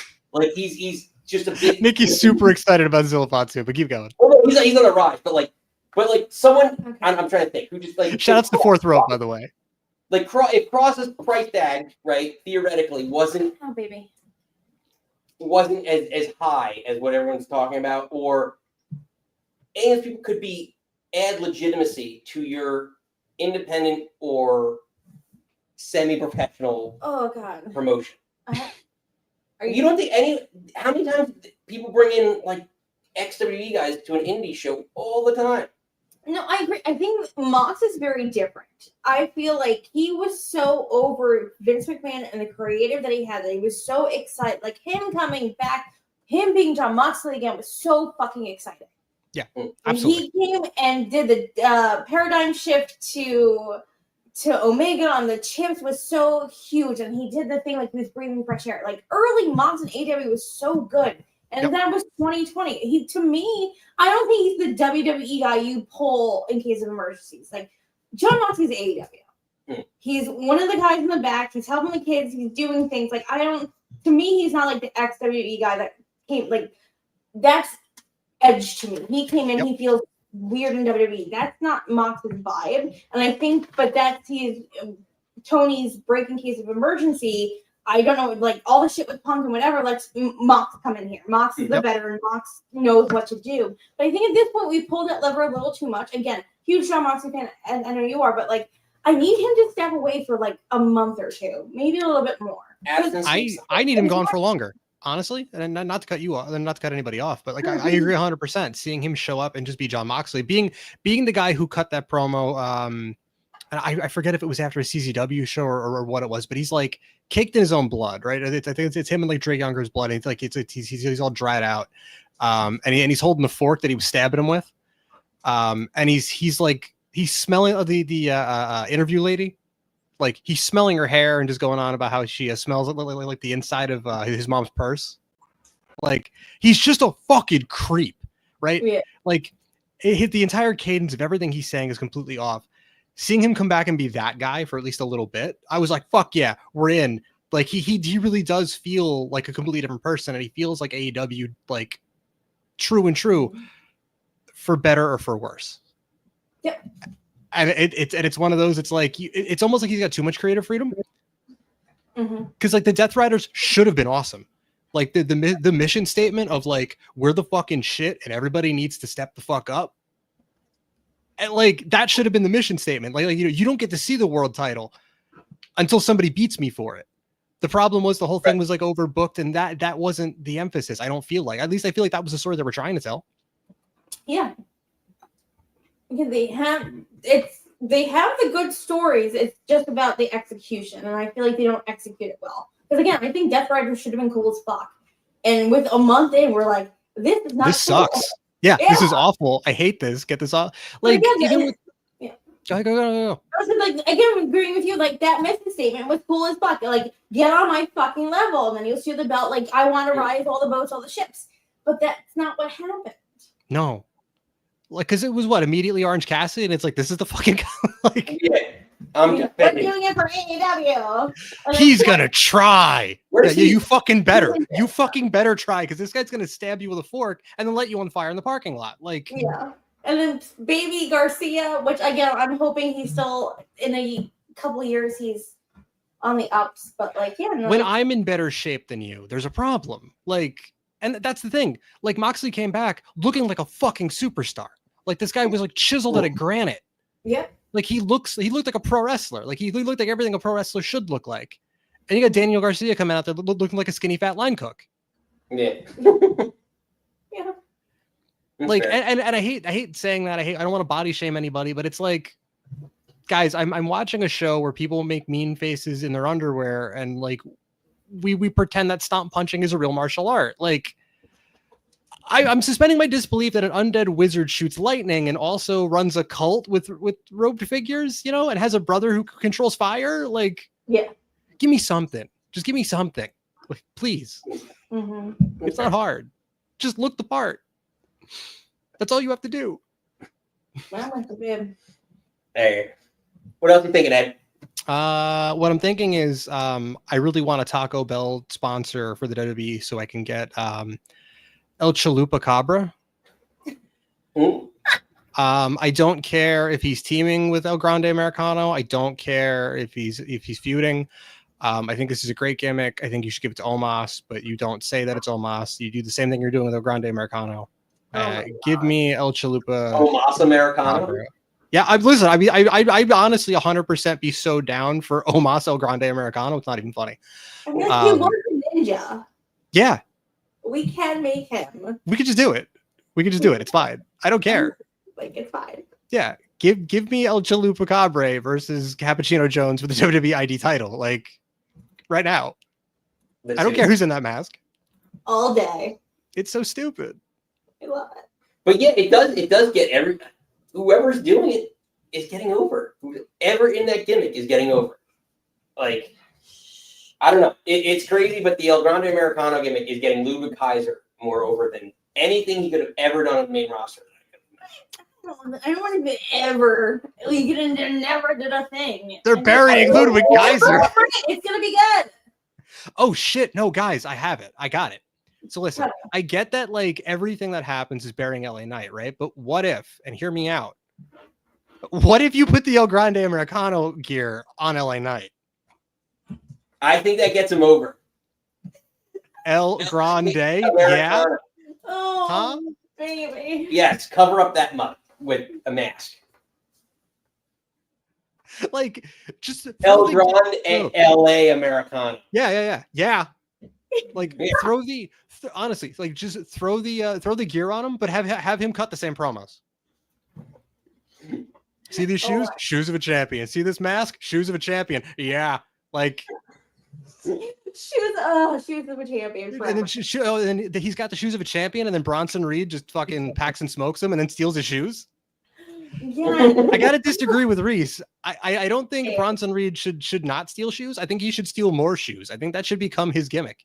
Yeah, Give me more Foot Locker. Yeah, exactly. Give me more Shula Fala. Like Paul Heyman has to carry all of them and the belts. I know. He's like Mercedes Moné with shoes on his belt. And then he's got on the aisle because he's got so many shoelaces. He's got all the shoes and he's doing that. Yeah, like I'm with it. I'm here for all the stolen shoes. Reese is on board with this. We already got one. I think we're converting you, Reese. Yeah, you gotta listen. You like you can't just go partial. You gotta go all in. You gotta. Reese. Oh, Ed. Sorry, I have to say this because this needs to be noted.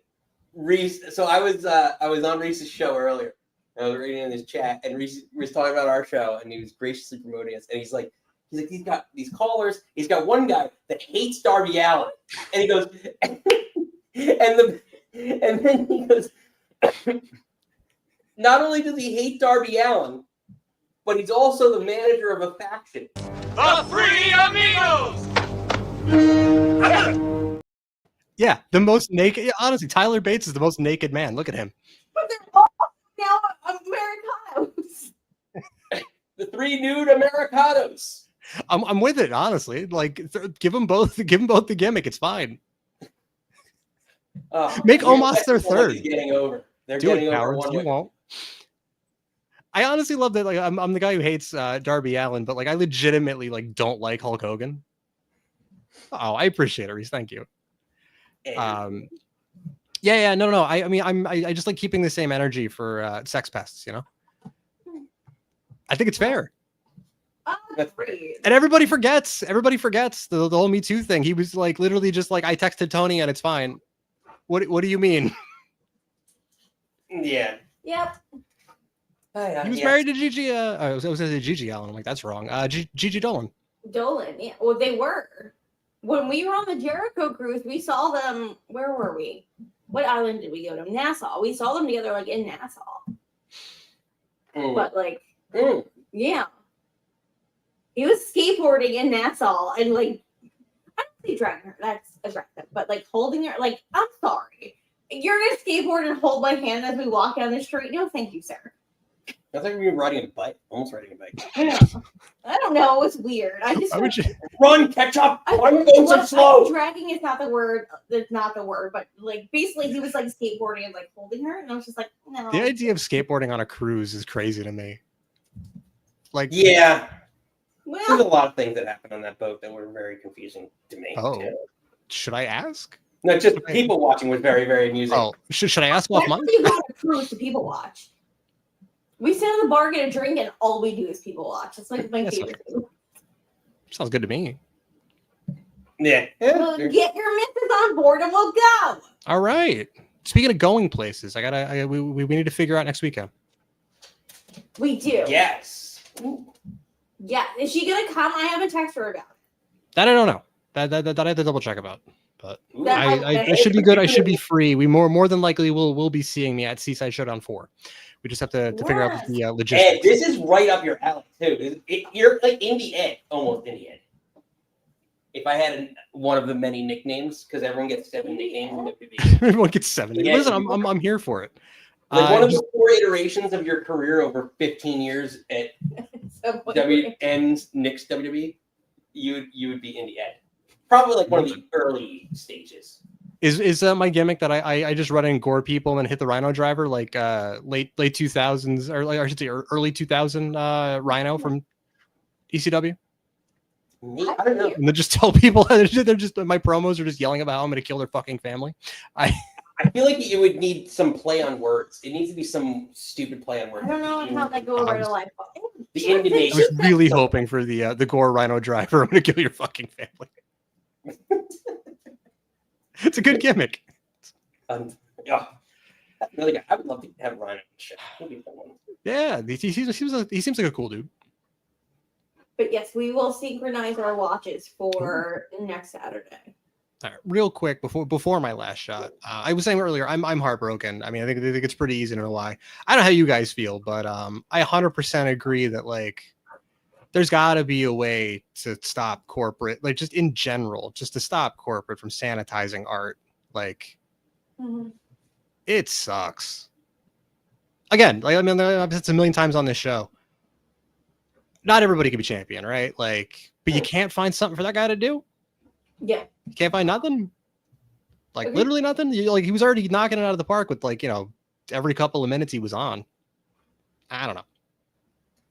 Yeah, like you can't find like him whispering in someone else's ear for 5 minutes. Like, I don't know. Like have you seen Scarlett? You can't find something for her to do? Like, yeah. Hello. But it seemed like she wasn't even part of the deal. she was part of she was part of the deal, but it was only like if you resign, we'll sign her to make you happy. Yeah. Is what I gathered. But I haven't listened to the whole Ariel Helwani interview. I haven't watched all of the part 2 of The Killer because it just like when that dropped, I was watching that on Monday and I'm like instead of Raw, I was like, oh, this just bums me out right now. Yeah. Because it wasn't like 100% sure of like, is this real? Is it not? And him just being like, yeah, no, I don't have a fucking job anymore. I'm unemployed. Yeah. Like, oh, all right, I hear you. I guess for reading the book and how he feels about obviously married men, how you feel about your wife, and it was like, oh, we're gonna deal with you first, and then we'll talk about her. And it's like, no, like that's not like obviously a package deal, and obviously it just the way he said it just felt like they again. It felt gross. WWE is making themselves sound real shitty. That was like, oh, we're gonna deal with that with you, and then we'll deal with the lady. Like that's how it sounded to me. Yeah, and it's like no, like that's they're a unit together. Like that's his ballet. That's like his wife. It's just like yeah, and the act worked on the indies too, especially because he like like I'm not saying he needs to go shave his head and go like squash people in 3-minute matches, right? That's I do feel like there's an intensity that's been missing, like even in NXT, like he didn't feel it didn't look like completely comfortable, because there's some stuff in like his AAA run or like the indies and whatnot, or like even the TNA run where like he would just maul a dude and you're like, oh, I completely believe this because he's a trained mixed martial artist, right? Like I completely believe that this guy could tear the other guy in half. Yeah. But like she's a part of it, right? Like I don't know if you guys had watched the one of the YouTube shorts that they put out where he goes to like one of the churches in Vegas. I want to say that it's in Vegas. But Kevin Sullivan's his pastor. Like he's Kevin Sullivan. Like Kevin Sullivan is Kevin Sullivan in this, but it's just he's since retired and is no longer praying to the no longer a part of the occult as looking to repent. And it's pretty much like, hey Kevin, like you're not who you were. And I think she's in your ear and she's the problem. And he's kind of like, no, like, she was never the problem. I was always like this. She's just helping me bring this out of me. But like, again, it's supplemental storytelling for the character. None of it was ever brought to WWE TV. I don't know. On the bright side of this, though, I do hope Freddie Prinze Jr. gets his champion back because more cinematic shot, more cinematically shot wrestling. It's way more interesting. Yeah. Agreed, Ed. And before you go, Sure. let everyone know. We know what you're gonna say, but do you? We think we know what you're gonna say. Yeah, that's fair. Yeah, because I was gonna say, hey guys, if you're new here, you should Samoan spike the like. You should super kick that subscribe button, and we're on Spotify now, right? On Spotify. Maybe hit an Ula follow on Spotify. Love it. Thank you. And you know what? Fuck the guy in the suit. Fuck the guy with the suit and tie in the truck. Well done, ladies and gentlemen. Ed. Yeah, Darby Allin sucks.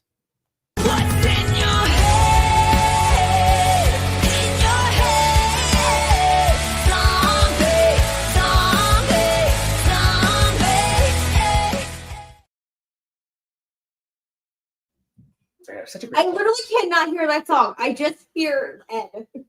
It's great. That was the point. was like, Darby. It's Darby now, not Zombie. I literally, and then it comes on, if I'm driving to work and that song comes on the radio, I literally will change it. Because I can't. I know, but Ed made it a good point. Hit the old Samoan spike on the light. We only got a couple. Okay. All right. Nikki, we got one left before we get out of here. We're going to end with the grand finale. With an OG. Say his name and he appears. I believe in Steven.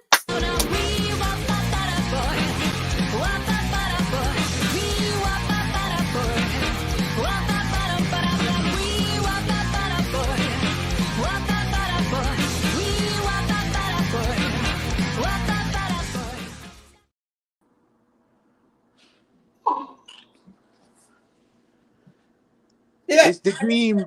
It's the dream, baby, and I got a fever. You're the American fever dream. My temperature's 103, Daddy.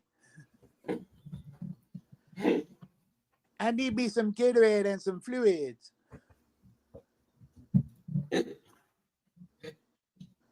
forever. Can we get a light spike for fucking Steven forever? Steven. Steve, what are you thinking? What are you drinking, sir? Did we lose him? Don't you break my heart, Steven. Steven! This guy, we lost. He comes in all hyped up and gets us all excited. I know. Josh is crying now.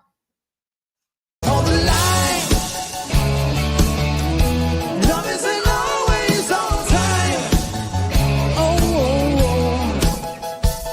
hold the line.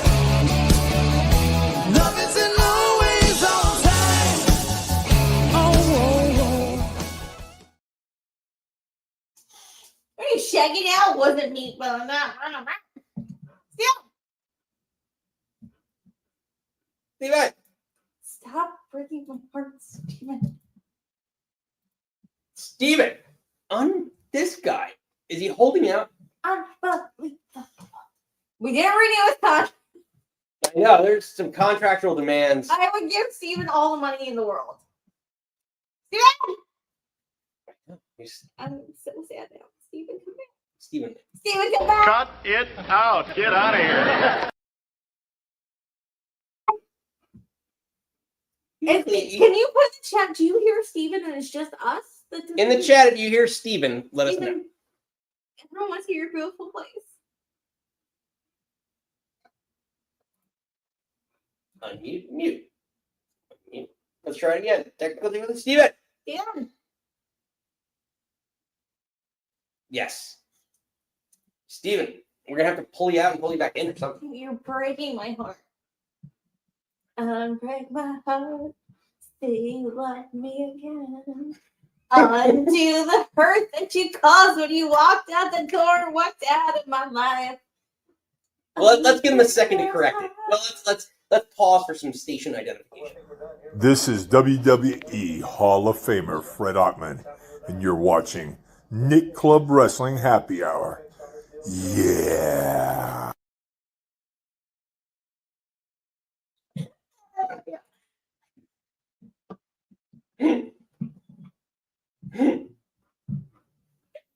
Oh my god. All right, we'll try it again.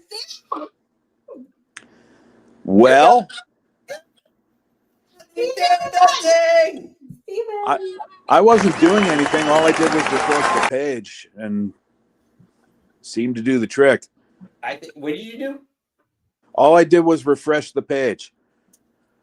Yes. So, not with the internet, Steven. Whatever. Hey, it was working fine before. So what are you thinking? What are you drinking, sir? I was saying, did I get in the Bronson should have somebody to disinfect the shoes first, I hope? Did I get in that one? No, I missed that one. Oh, that's a good one. It was just you did your Dusty Rhodes impression and then I cut out. Yeah. That was Dusty's ghost getting back at me. Sorry. I show you, Daddy. That was Cody Rhodes saying, you know what? Go fuck yourself. That is Josh calling you daddy. Hard times, people. That's the worst Dusty impersonation like ever. No, I love it. I'm here for it. American Dream, baby. The guy. Do you ever see the guy who does the Dusty imitation? That's also with Macho Man, the Macho Man guy. No, I haven't. They're both like, well, the Macho Man. He's a Macho versus on his Twitter, and he's got like 1 million followers. But he does a really good one. He was actually on the pre-show for SummerSlam. But the guy who does Dusty does a really, really good one too. Like he does a phenomenal voice. It's pretty spot on. He was actually at Darby's wrestling con. I think they traveled together. Yeah, Dusty's voice and Savage's they're both pretty unique. Mm-hmm. So like they're easy to work on. They're all right. They're not that hard to nail down, but still, you have it eventually. That's fair. All right. So anyway, I'm still stuck on the band thing from before. Yeah. Also, our concert goer. I want to hear all yours because All of mine will be here another couple of hours. But also he's like, "What's your like?" Nick and I have such different music, and I said one thing, and he picked the other three. I was like, "But Steven, you're also our concert goer. What do you got?" I was, yeah. Well, I feel safe in saying the act I have seen the most times, none of those were on my own volition. So, okay. And I think I told you guys who that was. 11 times. For the audience, let them know. Barry. You did tell us that. Yes, you did tell us that. Yeah. And we can see how well that all worked out in the end. So, yes, 11 times. Yeah. 11 times seeing Barry. I think other than that, Billy Joel, a bunch of times. And yeah, I have seen a lot of shows. Jesus.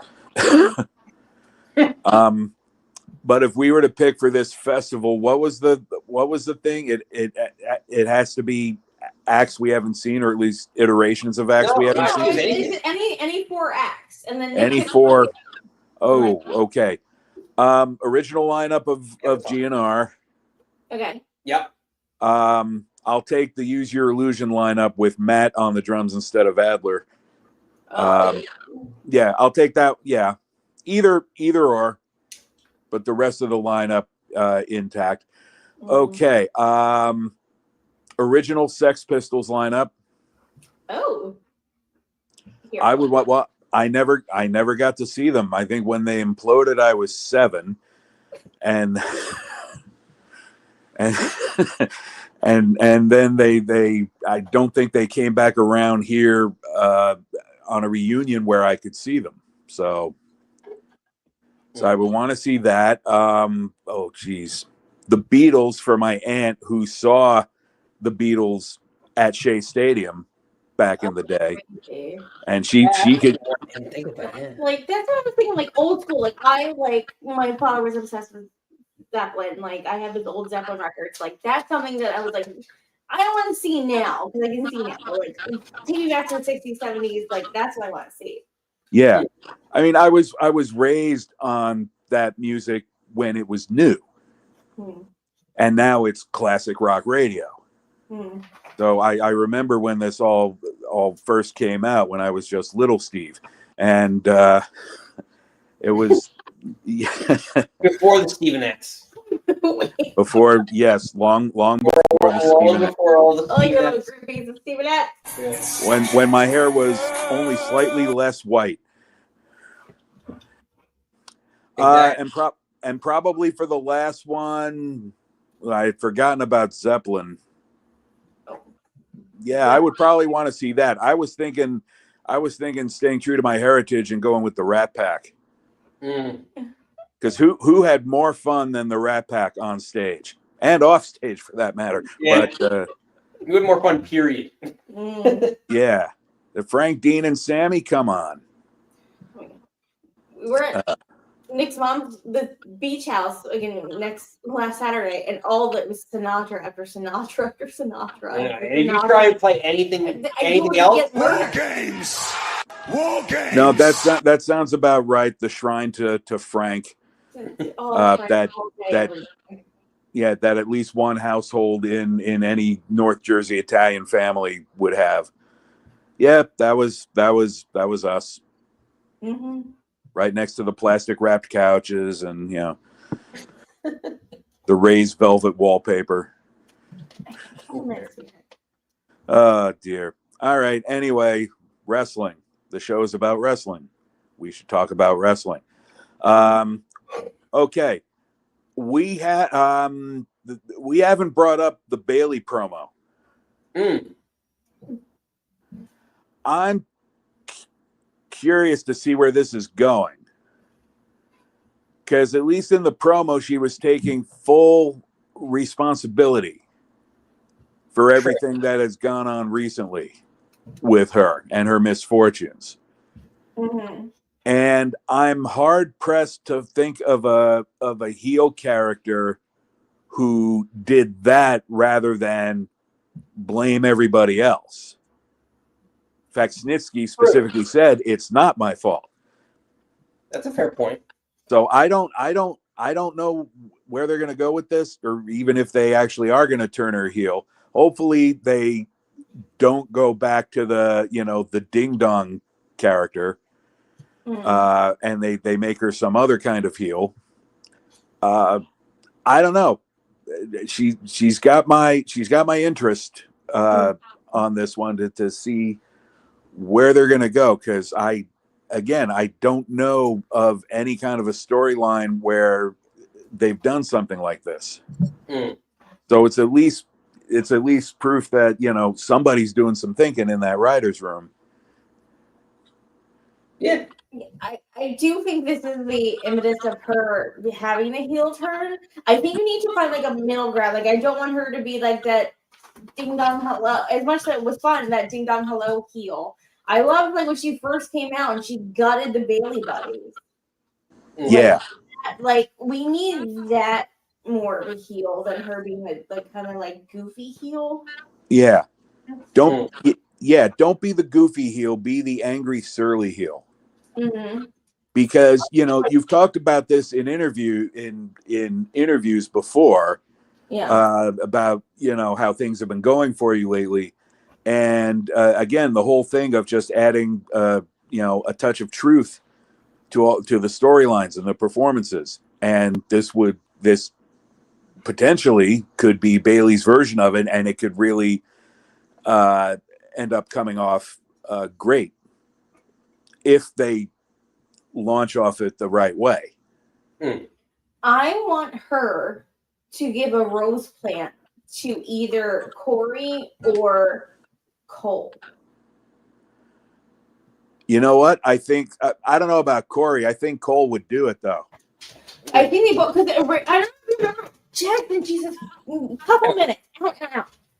Jackson was doing a two-step between Nick and I behind the bar, and it's driving me insane. So sorry. But if you remember originally when she came up, she was also doing those like one-on-one interviews with Corey. And there's also rumors that they were trying to do like a love story, that like Corey would be like her first kiss, which is super fucking awkward. But also he was like dating Carmella too, and Carmella and Pam were like best friends. So that's also awkward. But like, I think he would do it for her, and I think Michael Cole would make more sense. Like again, like I know it's the whole thing that like who's reverberating? I think it's getting back around. I hear me talking from this side. But her chicken shit heel stuff with Michael Cole, and she put Cole in the back of her hair, like her getting a rose plant on him to solidify that she's heel now. And I also think Corey would do it and be like, oh yeah, they wanted me to do a thing with you, like you piece of shit. Like, I don't know. But I would want a more like you. I know you put in a chat with Ospreay. We want like crazy kind of clown Oscar. Like give me, and I think Naomi's kind of like doing this. Like give me a real hardcore heel. Give me, and then there's flirting with this. Like give me Natty from Bloodsport. Like who is a hardcore heel woman? Because you got Naomi, but I feel like she's still kind of like the goofy one, and her coming out in her fucking suitcase. Like, give me a bad bitch. Yeah, like NXT Shayna. Yes. Oh, NXT Shayna was a Dakota Kai was afraid of her. Like she held the belt for. I'm pretty sure she's still the longest reigning women's. No, I guess Asuka and then her. But had the belt for a while. But like, give me a badass bitch. Yeah. And if you really want to solidify the turn, you know who she could give a rose plant to, and you bring her in for a one-off is Izzy. Steven, shut your dirty whore mouth. That'd be so crazy. Isn't she in their ID program though? She's working on the indies because I've seen a I know lot she's on the indies, but wasn't she in their ID program or not in the ID program? I think she is signed to the ID program. Yeah. Oh my god! Have fucking Bailey destroy her. That would be right there. That would get her over as a heel, big time, because people remember. Oh, and she cried when that I was there when she ripped off Sasha ripped off a thing and she stomped on it like, and she was crying with her dad like having that match, and then you can circle back around hopefully to like 11 Evolution 3, and then have Bailey put over Izzy. But we'll see. We shall. Yep. Yeah, it'd be a good storyline. Steve, before we let you go, what is your last shot, sir?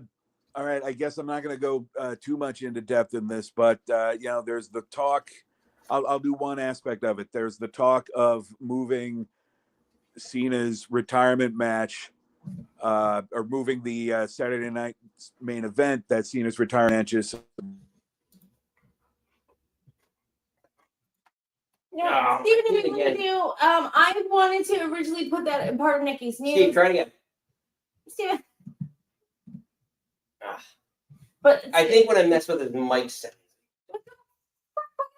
because it's low. I want us all to hear his beautiful voice. Steven, I need your stage voice. But basically, I told Nick I wanted to make this part of Nikki's news. Apparently, they might move John Cena's last. It was supposed to be December 13th. At the Boston Garden, or TD Garden, now it's the Boston Garden, to have a Saturday night's main event against whoever. But now I'm thinking about moving it to the 27th, 28th, whatever that date is, to counter program World's End for AEW. And again, the more we're programming against programming. All right, I'm gonna see if I can bring him back in. See what this. Steve. Yeah. It work? Wait, I'm gonna try and mute. He says we need a new sound engineer. Nick, you're hurting my heart and my hair. Unbelievable. And the dog needs to go outside real bad. Dude, nope. Anyway, I'm briefly in the chat. I know, because they were thinking about changing his last date to counter program AEW. I hope that's where you were going, or where you think you were going. I wanted that to be part of Nikki's news. It was vetoed. Again, this is why I don't go to production meetings. Everything gets vetoed. No, I voted no. I know. You're like, you and your fucking little clipboard can go suck it. Well, it has to make a list. You just made the list.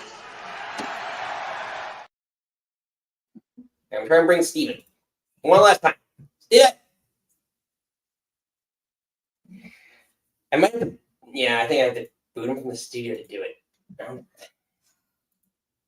Everybody in the chat and then this bar are sad. I want to hear. One last time, Steve. Okay. Yeah, we did the thing. We're fixing all things. I'm just sitting here with my, holding my phone, waiting. Alright, so But yeah, the point being, you know, the larger point being they shouldn't be bothering to chase AEW like that. AEW should be chasing you. And don't move anything to that week anyway. Everybody's going to be busy with family and visiting and traveling, whatever, and nobody's going to watch anything the Saturday after Christmas, except maybe reruns of Elf and A Christmas Story and shit. So, you know, preparing for New Year's parties. Don't leave it right where it is. I mean, people are still going to be busy that week, but you know, nobody will be in transit. It'll be, you know, just leave it. Don't let AEW come to you. Don't go to them. If this rumor is true. yeah, and I feel like it didn't benefit Goldberg. Do you really want to have John Cena's last match be counter programming to AEW? Who you think is not your competition? No, don't just let it be a standalone thing. I honestly, I don't think Tony would bother if the shoe were on the other foot. I don't think Tony would want to go challenge in that case. If he's really as reverent for wrestling as he claims to be, he just let Cena have his moment, and that's that. But no, now they have to schedule. You know, now they're looking to schedule Cena Lesnar up against another AEW event on September 20th. Which I know not announced yet, but you know, that's the talk. Just don't bother with it. Just go about your business and don't worry about what AEW is doing on such and such a date. I mean, worry about other things that they're doing, but don't worry about that. You don't need to go head to head like this. Yeah, it's unnecessary. Agreed. It's extra. Beyond agreed. Yeah, like worry about your stuff. Yeah. All right. Good point, Steven. And now you can cut the mic off. Now we're cutting his mic off, but not his intro.